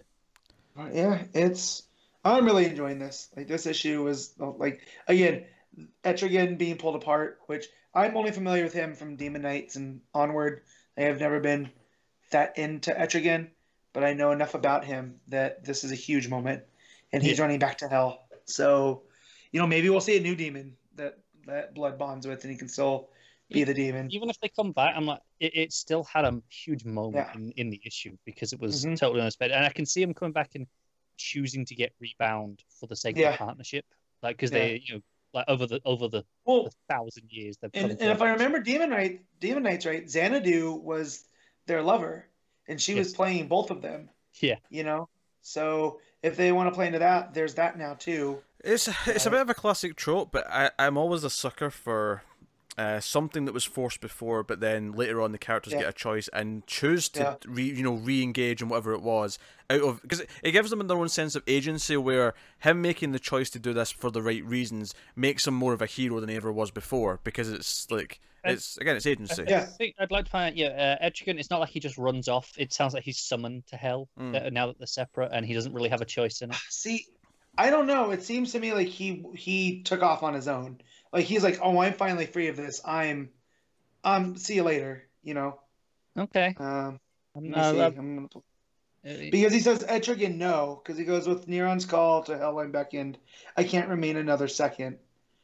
Yeah, but no, when he's trying to grab him, it almost looked like I can see Etrigan's hand reaching back out in the swirl. Maybe. So I don't know. Yeah, I know, but I'm here for it. Like, yeah. So Marc Berlin, who's one of them, has been around since 1959. He was in the House of Secrets book. Okay, cool. I'm gonna pull up the other names. I'm just looking for him right now. Marc Merlin was one of them. Yeah, that's the one I pulled up. And then he's been around, the Prince of Ramon. Yeah. And now we're gonna look up Ibis the Invincible, which I'm sure Pete's loving all of this. Oh, Ibis, that's Egyptian, right? Ibis. Yeah. I wonder any relation to any of the Black Adam stuff. Also known as Amenhotep. He's been around since the 40s. Published by Fawcett Comics. So that's interesting because of how. So when I said Black Adam, there I may not have been a million miles away. No, not at all. And then, he's been running around with Sargon and whatnot. Okay, cool. From back in the day. Yeah, his first comic was Wiz Comics #2 from 1940. So, and see, that's another thing. I'm a sucker for all these classic like characters coming back. Yeah, like, and then the last one is Gregorio. Once known as Extrano. What a name. Yeah. But so is it Gregorio de la Vega. Like, I don't like his name real quick. That's a good name. Which Extraño. You can tell me and Matt are way more into this book than Pete. Yeah. They're like, quick, give me every detail. Yeah. He is. What am I on this? Art's great throughout as well. Yeah. Obviously, the stuff with Wonder Woman and Cersei is the different artist, right? That's the second one. But it looks different. But it gets away with it because it's literally in a different dimension, right? Yeah. The rest of it's all on mirror, and that stuff's over there. Oh wow, Extraño is super weird because it involves the Guardians of the Universe. So he was a minor magician. His magical powers were heightened by the procedure because he was chosen by the Guardians of the Universe as part of their Millennium Project, which was to teach him the true nature of the cosmos. So he went from being a minor magician to Extraño. Yeah. Yeah. He's Peruvian. He has a crystal skull that he uses things out of. Yeah. So that's So I like the Tynion's doing his homework here and pulling these obscure characters out from like the history of DC. So it makes it seem that much big. Like, because if he is killing magic, it seems unlike other times that they've killed magic, you're pulling it out from the root to start it anew. Yeah. And I think that always helps because, like Pete likes to point out, magic's cool when you know the rules, and because then you can do proper story stuff instead of just having it like, oh, it's like this because magic. It's like why I enjoy Zatanna so much is she's so powerful, but she has to channel it through saying things backwards. Yeah, there's a rule. Yeah. So it's not that great a rule. She can still do pretty much anything as long as she can say it backwards. Yeah, but then you get fun words to say backwards. Oh, I never even try and read them backwards. Sure that. Oh, I do. Yeah. I'm going to say something perhaps controversial. I think I'm dropping this book. Oh no! Look, I wanted to trim the fat a little bit between my pull, not just on DC. Like, I mean, I've dropped a few Marvel and other books as well. And I don't think there's anything bad about this book. I like this book. I think it's well written. I think it's perfect for people who care about this shit. I just don't. And well, I really like when it gets more horror focused. It's been like like maybe 25% of the issues. Yeah. Yeah. It's not enough. It's not enough for me. I'm loving it. I'm loving that this is a pulp book. It's hitting on all aspects. I just love having a proper magic book again because we didn't have one through all of Rebirth up until this point. That's great. You can enjoy it. I really don't care if there's one. So I'm Poor Pete. At least coming into this, he also had Justice League Odyssey, which is gonna be the sci-fi book. I And know, I now was looking that's forward to like, that. Yeah. yeah, Because he's one of his favorite characters of all time. I dropped that You know? due to quality. This one is Yeah. getting dropped because I just don't care about what it's doing. It's not that it's But bad. it is objectively a better book.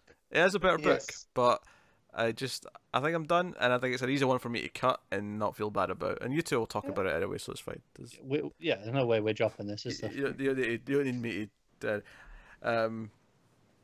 But hey, what are you rating them at, this issue? If we can finally Yeah, end it's this. only listen. Yeah, I'm giving this an 8.5. Also, I want the full Voltroning. You better when that happens, I'm gonna lose it. That's the. I don't care if Pete's not reading it. When that Yeah. happens, the episode title is the full Voltron. Yeah. Well, we'll see. It doesn't matter what else happens that week. We'll see. Do you know what's annoying? Actually, when I was reading the books, there was like a bubble, and I went, "That's the title," and I forgot what it is. It's bugging me now. Do you remember what book it was from? I can't. That's a shame. And that's what really upsets me. It's fine. I'll look for it later. It's fine. What are you rating it, Connor? 8.5. I will give it a 7. Oof. 7's not enough. No, that's a Pete 7, not a Matt 7. Yeah, that's 7's true. fine. True. And it's kind of out of our objective. Yes, it's a solid book, but you know. For reference, I believe you also gave Flash a 7. So Yes. There you go. But he's still keeping Flash. I enjoy Flash more. I know. I enjoyed that issue of Flash more than this issue of Justice League Dark. This is why ratings are weird, because both get 7s, but Well, yeah. one you enjoyed and one you're just like, I can't take this book anymore. I'm just pointing that out. I wouldn't quite put it in that terms, but sure. All right, moving on then to the next book, one that I definitely did not read, which is The Batman Who Laughs, The Grim Knight issue 1, Scott Snyder and James Tynion IV writing with Eduardo Risso on the art. So go ahead, by all means. yeah, so it's an origin story. It's got a little bit of a framing device in present day, following on from last issue of the main book where Grim Knight took Gordon. But most of it is this backstory of this version of Bruce Wayne, and we see the differences, and it's this like painted style compared to the regular. It's the same artist, right? Yeah, it's still Rizzo. Yeah. But I massively prefer the flashbacks. Yeah. So I always took him as Punisher Batman, and he's not. Like it's not even the same, because he wants so Punisher wants to just wipe out criminals, right? This Batman wants to wipe out crime, and so it changes things immediately. Like when the Waynes are shot, instead of freezing, he grabs the gun and shoots the mugger, Joe Chill, who's searching the ground for the pearls. Yeah, and so then we see his this version of Batman, the Grim Knight, never lets any villain take hold in Gotham. Yeah, so he doesn't have any costumed freaks to fight. He never had a joke. And he's like, I kind of remember killing somebody at the Ace Chemical Company, but he could have been anybody, because he's talking about the Joker and the Batman Who Laughs and whatnot. He's like, yeah, this is all new to me. His war was almost with the police, because he kind of takes over Gotham City, and Gordon ends up being his adversary, because Gordon's like, no, this isn't justice at all. This is murder. You have some of the corrupt cops, like Flash, for example, is there going, well, we should just let him do his thing. Yeah. But this actually does a year one beats, just these twisted versions. Like it has the training sequence with him, with the chopping the logs and then kicking the tree. It has the bat coming through the window and then him shooting. And he shoots the bat. That was the one part I was like, all right, y'all are flipping driving this home. I get it. He likes guns. Yeah, no, I get it, but it looks gorgeous. Sure. I felt more annoyed than anything. He shoots the bat and still's like, yes, father, will become the bat. Well, that was a sign from your dad. You just shot it. So, but no, I really like the dynamics with Gordon and the Grim Knight here, because he's he's like, no, you're stronger than this because the Gordon on my world wouldn't tolerate me. So there's no way you would tolerate what's going on here. So it's almost like Grim Knight. I got from it, he's kind of playing his own game in the shadows. Yeah. And I feel like he's going to use Gordon for that. But he's also very much a villain in the frame of the Batman Who Laughs, because you find out that he kind of instilled Two-Face. So you find out that on his world, Harvey Dent became the mayor, but it was after the Grim Knight poured acid on him as like a threat. Yeah, right. That's what the Grim Knight made Two-Face, but he became mayor. It's real twisted. It's really interesting in that regard. And that he I almost thought they were teasing Brother Eye, right? Kind of like he had the satellite system. Yeah, I can see that. He was going to instill in over Gotham to keep watch, because he's basically the Watchman, you know, that kind of trope of who watches the Watchman, and seems to be like the Batman Who Laughs did. That was a nice change of pace from Batman Who Laughs, which, you know, Pete dropped because of you know, story reasons.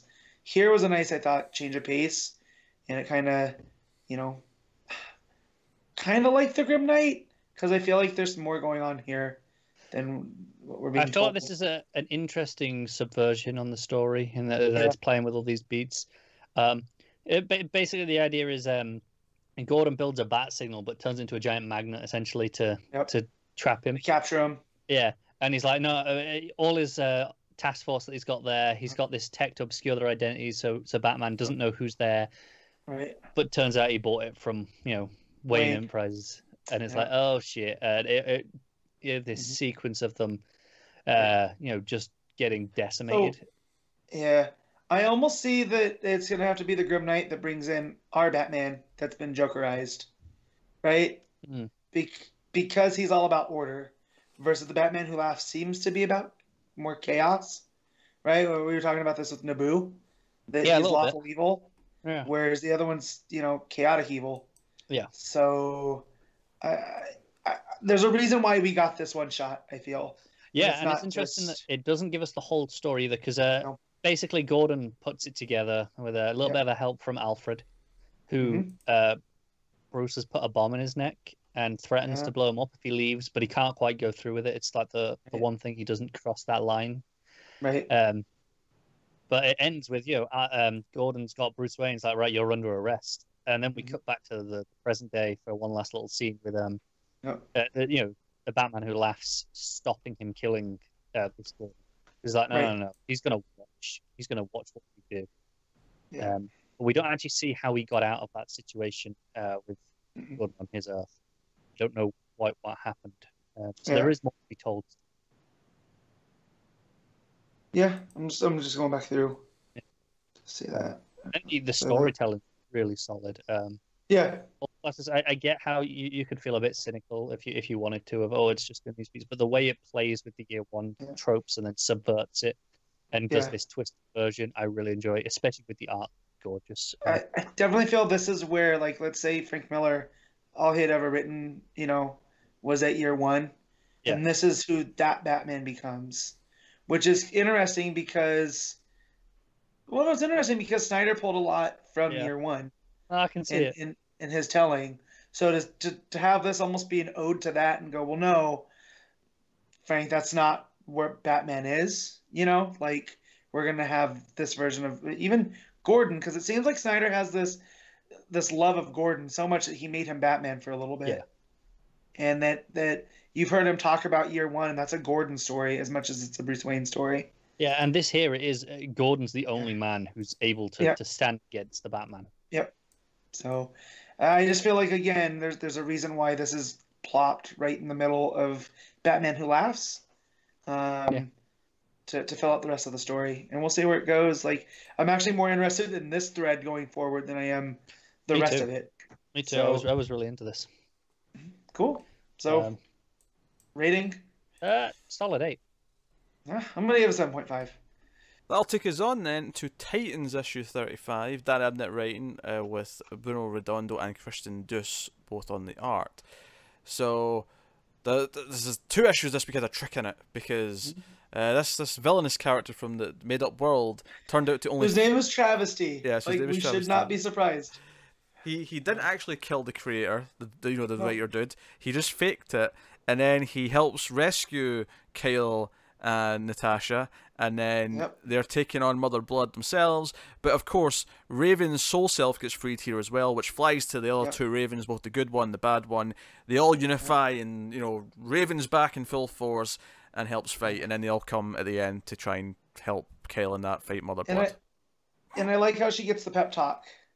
You know, that you're better than this. This is your one side, and you're not whole yet, so you can do it. And I did love the turn from Travesty again, because of course he's a trickster, so he tricked the trick on here. And then Beast Boy being so savage, I also like those moments. Yeah, he's being controlled, or maybe not controlled is the right word, but enraged by Mother Blood. So most of the Titans are fighting him for most of the issue. I mean, it's actually a really quick one to talk about, but it was better in the last issue because it wasn't just the villain monologuing for the whole thing, which was nice. I did like where they to get a message back to Ben, they etch something. Kyle etches something on Natasha's hammer, and they throw it through the blood red portal thingamajig. And Ben's just sitting there on the Hall of Justice, and the hammer just comes flying in. And he's like, "Get this info to the Justice League," and then it says, read the annual to find out how this helped them." Yes. Well, it's how we figured out about the 4 brothers, or how they figured out about the 4 brothers, and going to the Source Wall, and which they talked about in that annual. So I like that they tied that back. But the rest of the issue was fine. I don't like how we're getting closer and closer to the end, because this is a fun book. It's a fun book. I think this arc overall has not been as good as the last couple that we've had, but I do feel like Abnett creating Mother Blood has created a nice villain for the Titans to come up against in whatever iteration. So that was nice. Like, she can actually tap into the red, and she feels like a threat. I never felt like, outside of the cult, I never felt like Brother Blood was much of a threat. Creepy, yes, but a threat, no. Yeah. Here, Mother Blood feels both, and that's real cool. But it was a real quick issue. I read this one real fast. It was enjoyable enough. It's not breaking any new ground. It's not doing anything particularly impressive or special. It's just kind of a solid enough read. If you like these characters, you're getting something decent out of it. It's the sort of thing where if you're reading too many books, you probably would cut this because it would, it'd be one too many. But I enjoy it well enough. So there you go. It's really quick discussion. This one. Yep. Art's not bad too. Art's fine. Yep. Raven's Hall again. That's really good. Yeah. What are you rating it? I'm at a 7.5. Yeah, I'll give it a 7. How many issues have I got left? 1 or 2. Not a lot. Yeah. So if you said there, this is one of those you probably could cut. Yeah, it's not really much point now, is there? Yeah, it's ending. DC made that decision for you. I think the sad thing is that it's a shame that it's ending on this. No, this arc's been bad, but it's just not been underwhelming from everything you've been saying. So Titans is ending, and Silencer's ending. Yeah. So that leaves Abnett's only book is Justice League Odyssey, which we're not reading. Oh god. So we're gonna have a void of Abnett. That's weird, given that how consistent he's been a presence on this show. I know, it is weird. It does mean there's one less book in week 2. Silencer will be one less book in week 4. So it is thinning things down a little bit, and it's nice that it's on the 2 busier weeks, so I can't complain about that. But hey, so that's Titans issue 35, which takes you guys on to Hawkman issue 10, which is Robert Venditti writing with Bryan Hitch on the art. Yeah. So this issue is basically the battle issue. Yeah. Will you take the lead on this, Connor? Because I tried to read this as I was falling asleep over the course of 3 nights. So I'm not sure if I read it or if I dreamt it, a lot of it. So that's fine. It's obviously we left off last issue with Idam showing up with all the Deathbringers. Those were the warships, and all the army kind of comes out of them, like the plague of locusts. But great. And this issue is mostly them fighting, mostly just the 2 of them. And then Xanadu comes and gets involved, tries to help out. Idam's like, well, okay, you're going to struggle find me, but we got a whole army here, and they'll just take out the people. He's like, you can't save all of them, so because they drop a bunch of people, and we get the thing which was basically Iron Man 3. Was it Iron Man 3 that? You know, where he jumps out, and they're all like, okay, grab onto each other, and right. He does that, and lets them all down, and it's cool. And he starts getting a time slip. He's like, nope, don't you even think about it, buddy. Not playing this shit now. We got a fight to do. So he carries on fighting, and it looks great. And he's finally confronted Idam at the end, and he's like, "Okay, I think I get it. That you're the final clue. That's why the time slip's happening. You're the thing that's causing it. It's the Kryptonian one told me that I have to be the weapon, right? Not build one. It has to be someone else. Has to be something else. He let the time slip go. And out comes every version of Hawkman. I love how Connor never even phased in mid-sentence as I was getting mad or joking. Not letting you have it. I'm not letting you bring that bullshit into this. So this was the whole thing with the time slip. This is where I got lost. Because multiple reading, right? And then falling asleep. So if it's a time slip, right? So because they're all gone, Qatar Ol from Krypton blew up with Krypton. Yes. Right? But because of time being timey-wimey and it does its own thing, this is a fixed point for Qatar, the original. Yes. Right? So this is how he brings them all forward. So in all of their timelines, they will be called from their time to save Earth from the Deathbringers. Yeah, so how the time slips have been working where he goes back, right? And he experiences something. And that kind of, he's not changing anything. Those events always happen to his previous lives. This is the same here, where instead of going back, he brings them forward. To each of them, this is just a point in their career before they die. Right. That's what I'm saying. Yeah. So Qatar from Krypton. Right. This is he's there. Yeah, he's there. This is obviously before Krypton's destruction from his perspective. Right. So this is just bringing them forth, and there's a lot of them. And I liked what Idam. This is another thing. I don't know if I jumped this early. So Idam's plan was he's going to keep Qatar alive because he defeated him in combat, right? Yep. Because when he sold them out and they got put in that pit, he's had time to seethe and get stronger and whatnot. That he's going to keep Qatar alive, but because of the bargain that he knows that he made, he's just going to keep killing people because that's going to keep prolonging Hawkman's payment for his debt, right? Okay. Yeah, pretty much.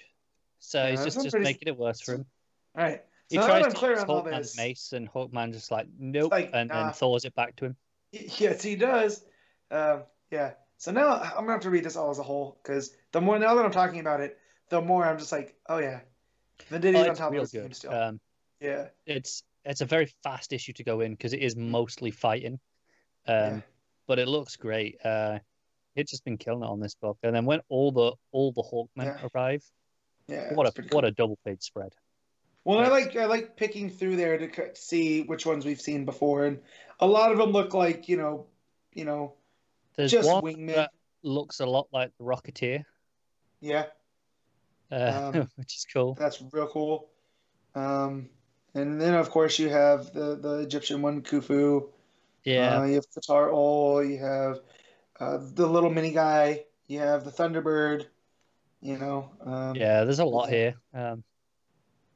You have the wingman actual from Thanagar with the robot wings. Yeah.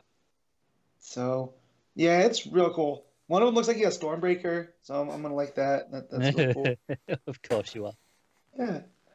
No, I was super into it because so next issue is going to be the Army v Army, and it's going to be cool.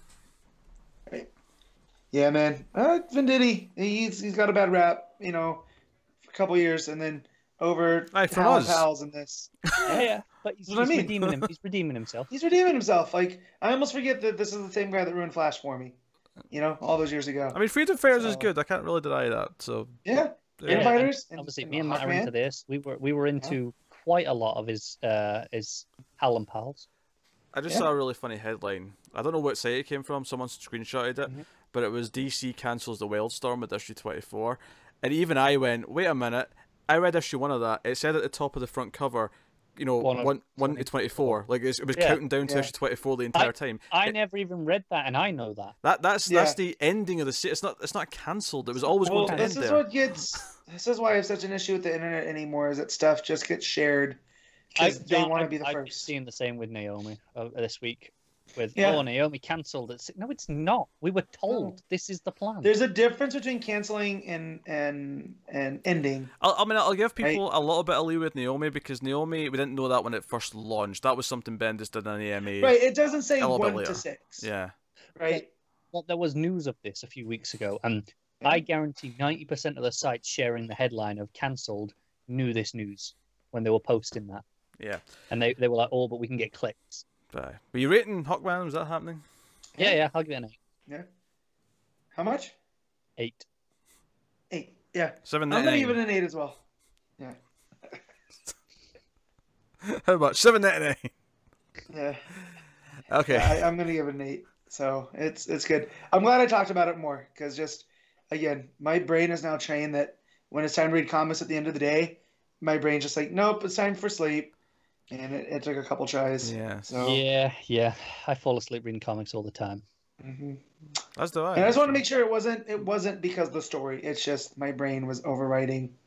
Sometimes it's just the else. light of the tablet hitting my eyes, and I'm just like, sleep time. Yeah, it does. Like even comics I really love. I've fallen asleep reading them. It's like, I've fallen asleep watching movies I love. It's not indicative necessarily.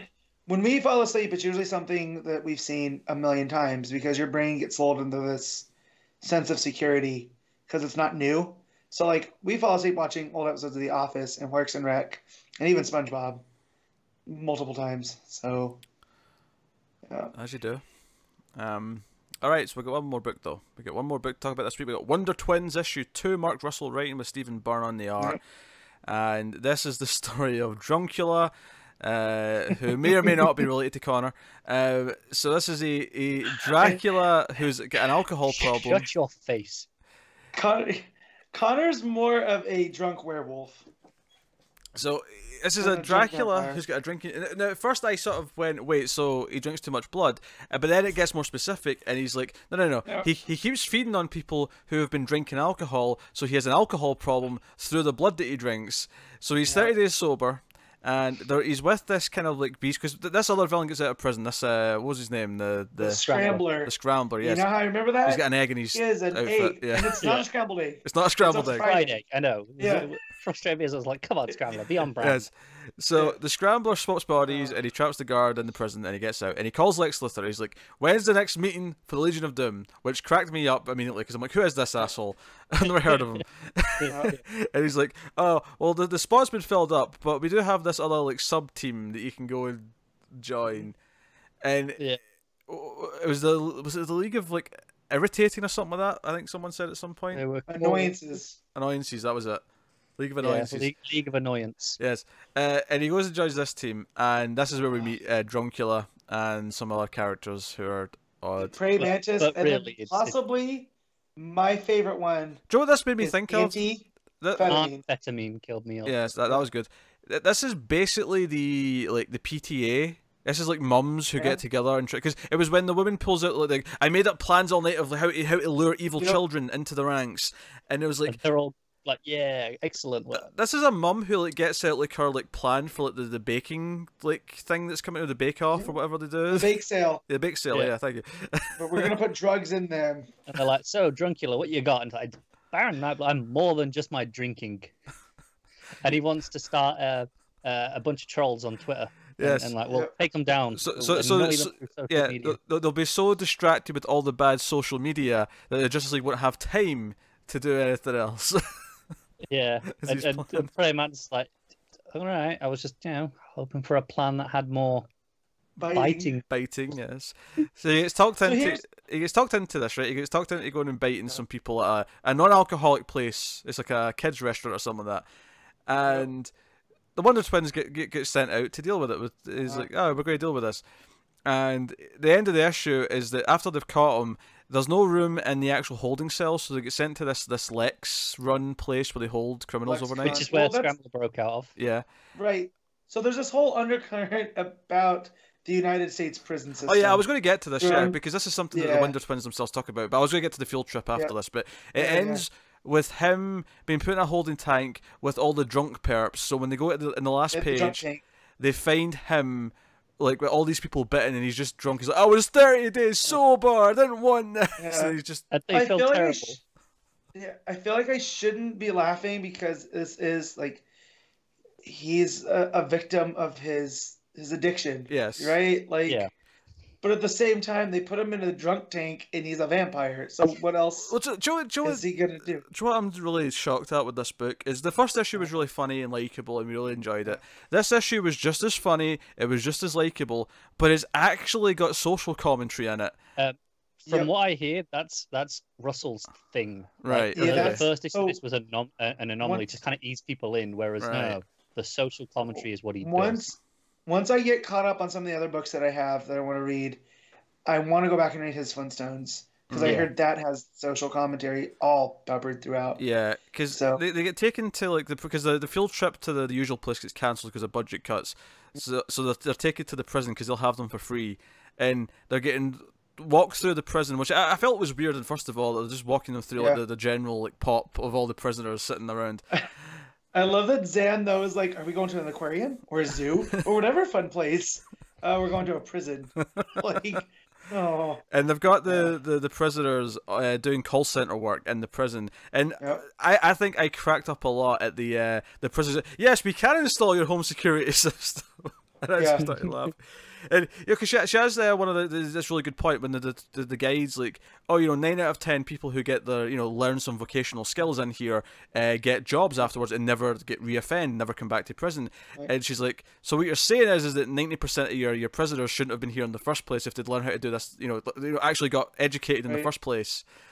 And I'm like, she's dropping points left and right, and then they get sent to the bus. She gets kicked out of the prison, and I love that's like, Jaina, you might be the only person to ever been kicked out of prison. Yeah.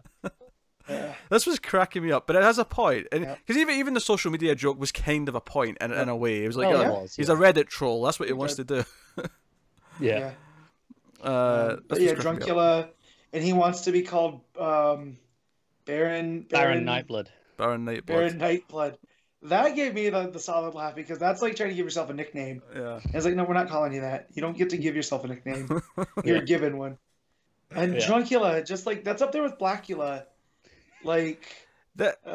Be on the nose ridiculous. Do you know, I wasn't really hyped for this book. This was, I was hyped for Young Justice.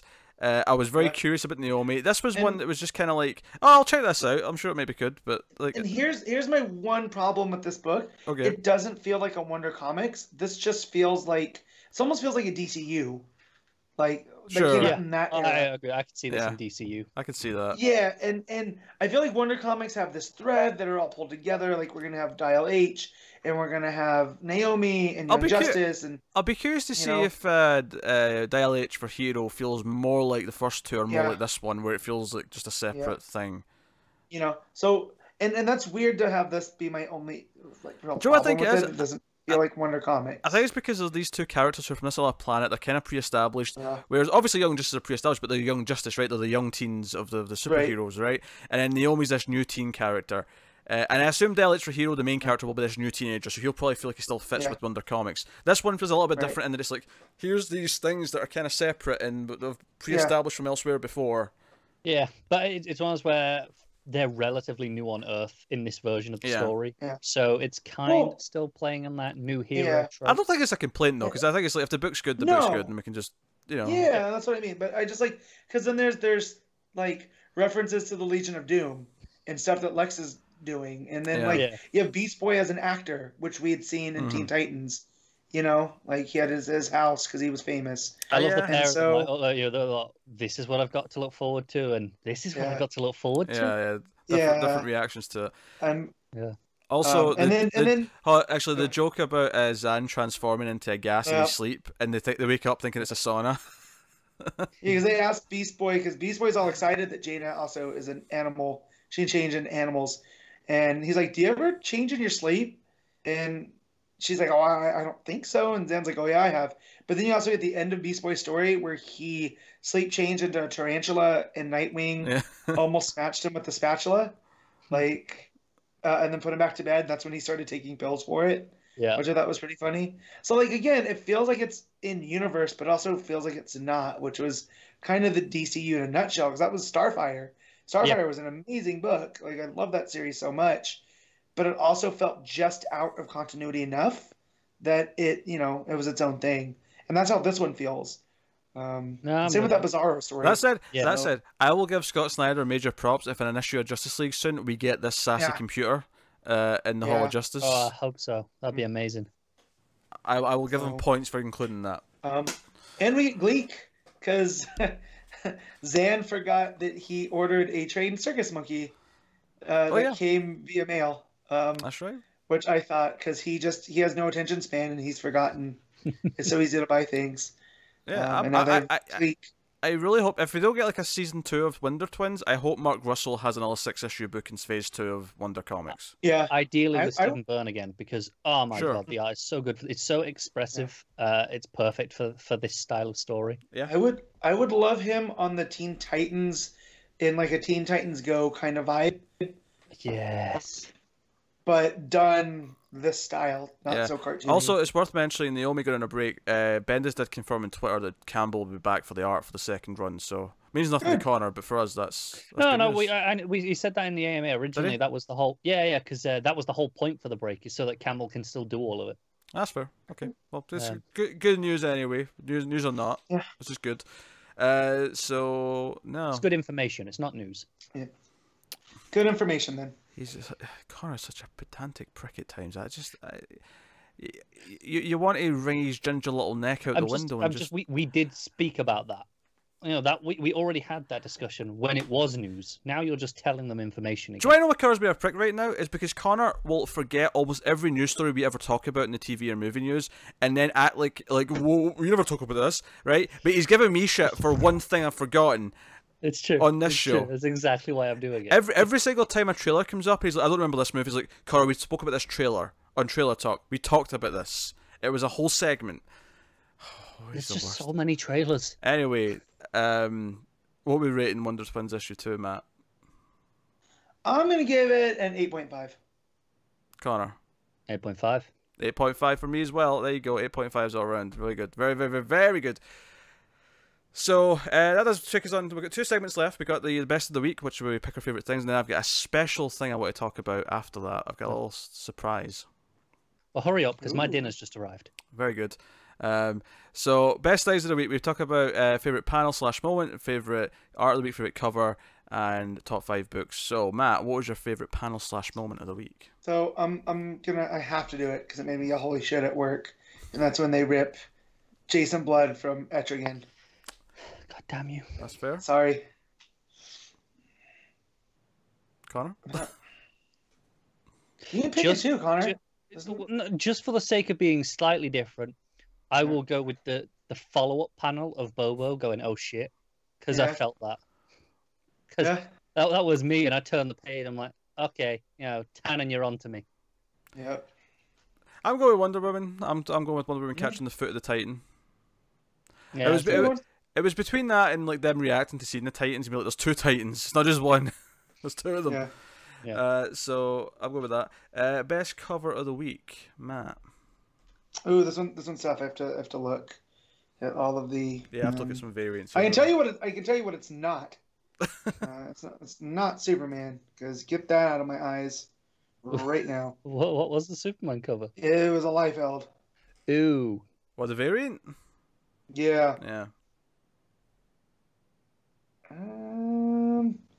What was the dark variant? That's what I was just gonna do. Capullo, is it not? Ooh, that was not good. Flash variant's not good. Let me see. All right, I'm gonna go with the Wonder Woman variant, even though Pete's just wrong. Yeah. I'm sorry, but just the face is weird to me because I like the aesthetic otherwise. I think I'm gonna agree with that because I do like that cover once I looked at it. Although The Justice League Dark variant is a very close second. Actually, no, I'm gonna make it the Supergirl cover. I like that. The art Just the one? way that it's. No, the actual Regular. cover. Okay. It's Paquette. Yeah, that one. I'm looking at it again. It looks real good. I'll go and have a look because it could be good. I think I am going with. I'm going to go with the the Justice League Dark variant. Actually, it was between that and the Art Germ Supergirl cover. I think for me. Both good choices. So I'm going with those. All right, best art of the week then, Matt. Ooh, this one comes down to like, do I lean into classics with Kolins, or do I do something different? And I think I'm gonna have to go with the Wonder Twins with Steve and Byrne. Because it does look great. It's not a bad pick, Connor. Yep. That is a very close second for me, but I'm going Wonder Woman. What Nord?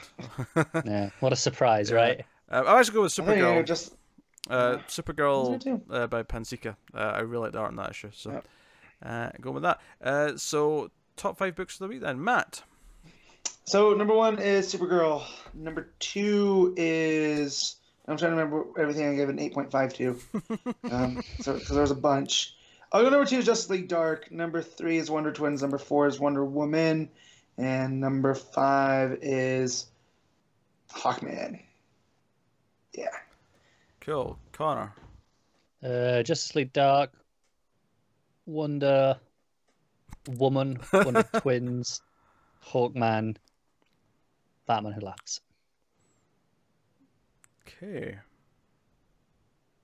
I'm going to go number 1, Supergirl. Number 2, Wonder Woman. Number 3, Wonder Twins. Number 4, Superman. Number 5, what have I got left? Yeah.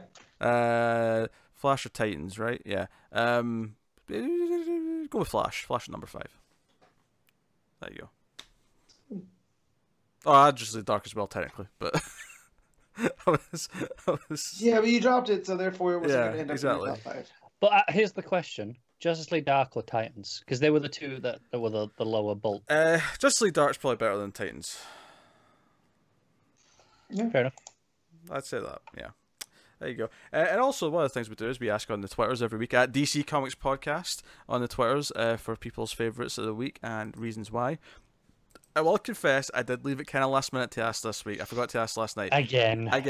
But we did get a few. Interestingly, The Flash was actually the most picked out of these tweets. Connor's making a face at you. What the hell, Twitters? At Corey YNWA, The Flash, it felt like Johnsine to me, and I have a soft spot for the Trickster.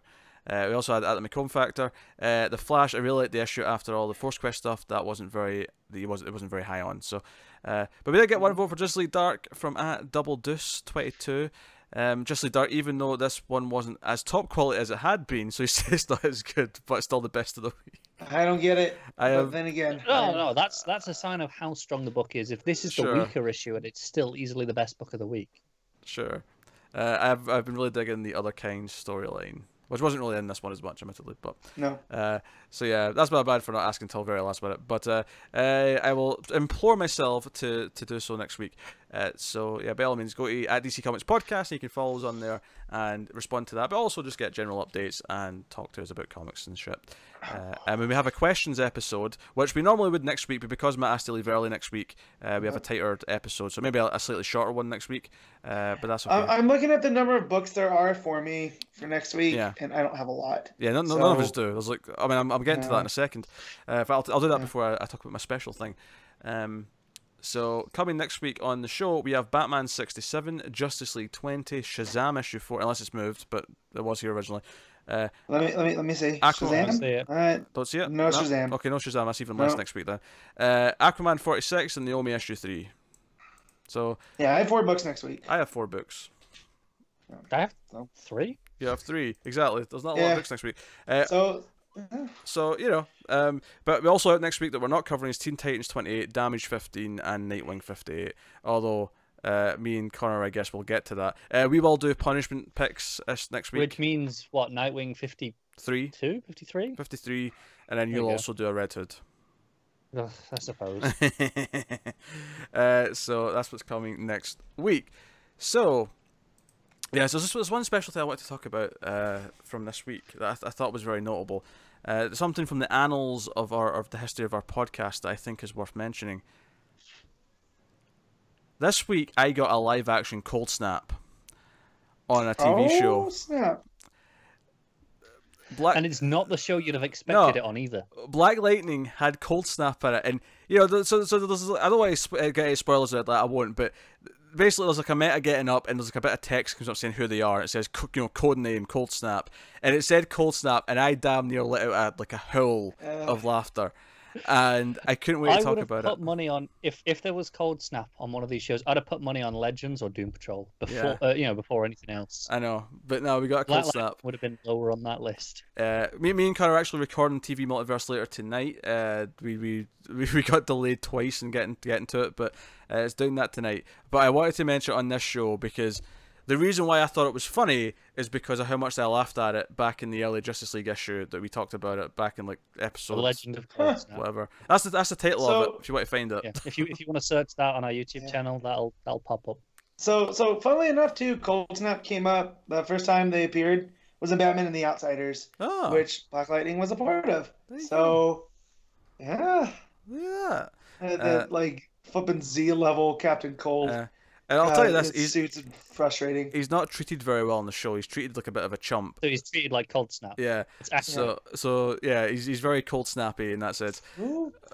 Oh, what was that issue with Captain Cold? Because no, Captain Cold took out another bargain basement freeze villain. Okay. I'm gonna find this real quick. Anyway, that wraps up the show. That's episode 146 of Comics from the Multiverse, the DC Comics podcast. You can, of course, get us on Twitter at DC Comics Podcast, like I mentioned. The big thing, though, is if you want to go to patreon.com/MailedFuzzTV, you can support us over there for as little as $1 per month. The $5 tier, you get a bonus episode every month with me and Connor doing a trade or a collection or whatever. The next one is Batman Court of Owls, which was a voted for pick for Patreon. Every so often we do a vote for them. And the winner was Batman Court of Owls, so that is the next one me and Connor doing. Yeah, me and Connor should be recording that tomorrow, actually, so it should be up early next week, is the plan. So you can look forward to that. And then we're doing the John Shazam is the next one. That's coming before the movie, so look forward to that too. So check out the Patreon if you want to do that. You can also support us by buying merchandise should you wish. There's links to the US and the UK stores in the description. Get yourself a Cuts in the Multiverse shirt or hat or some such, and you can do that. Otherwise, that is us. I should probably mention, me and Connor have been reviewing Batman movies all month for our movie show 121 in Flux, and up right now for everyone on YouTube or the Mailed Fuzz Movies podcast feed is the first 4 Batman movies. That is Batman, Batman Returns, Batman Forever, and Batman and Robin. Patrons already have access to Batman Begins and The Dark Knight. So we've been doing a lot of Batman movies in the month of March. So if you want to check those out and what me and Connor think of them, you can check them out on those feeds or the YouTube page. I'll be honest, our thoughts are not that surprising. How much I hate Batman Returns might surprise some people. I don't know. Oh, maybe. Yeah. Because I really hate that movie. But yeah, so that is something you can check out. But that is us. That has been Comics from the Multiverse, episode 146. So thank you once again for watching or listening. We always appreciate it.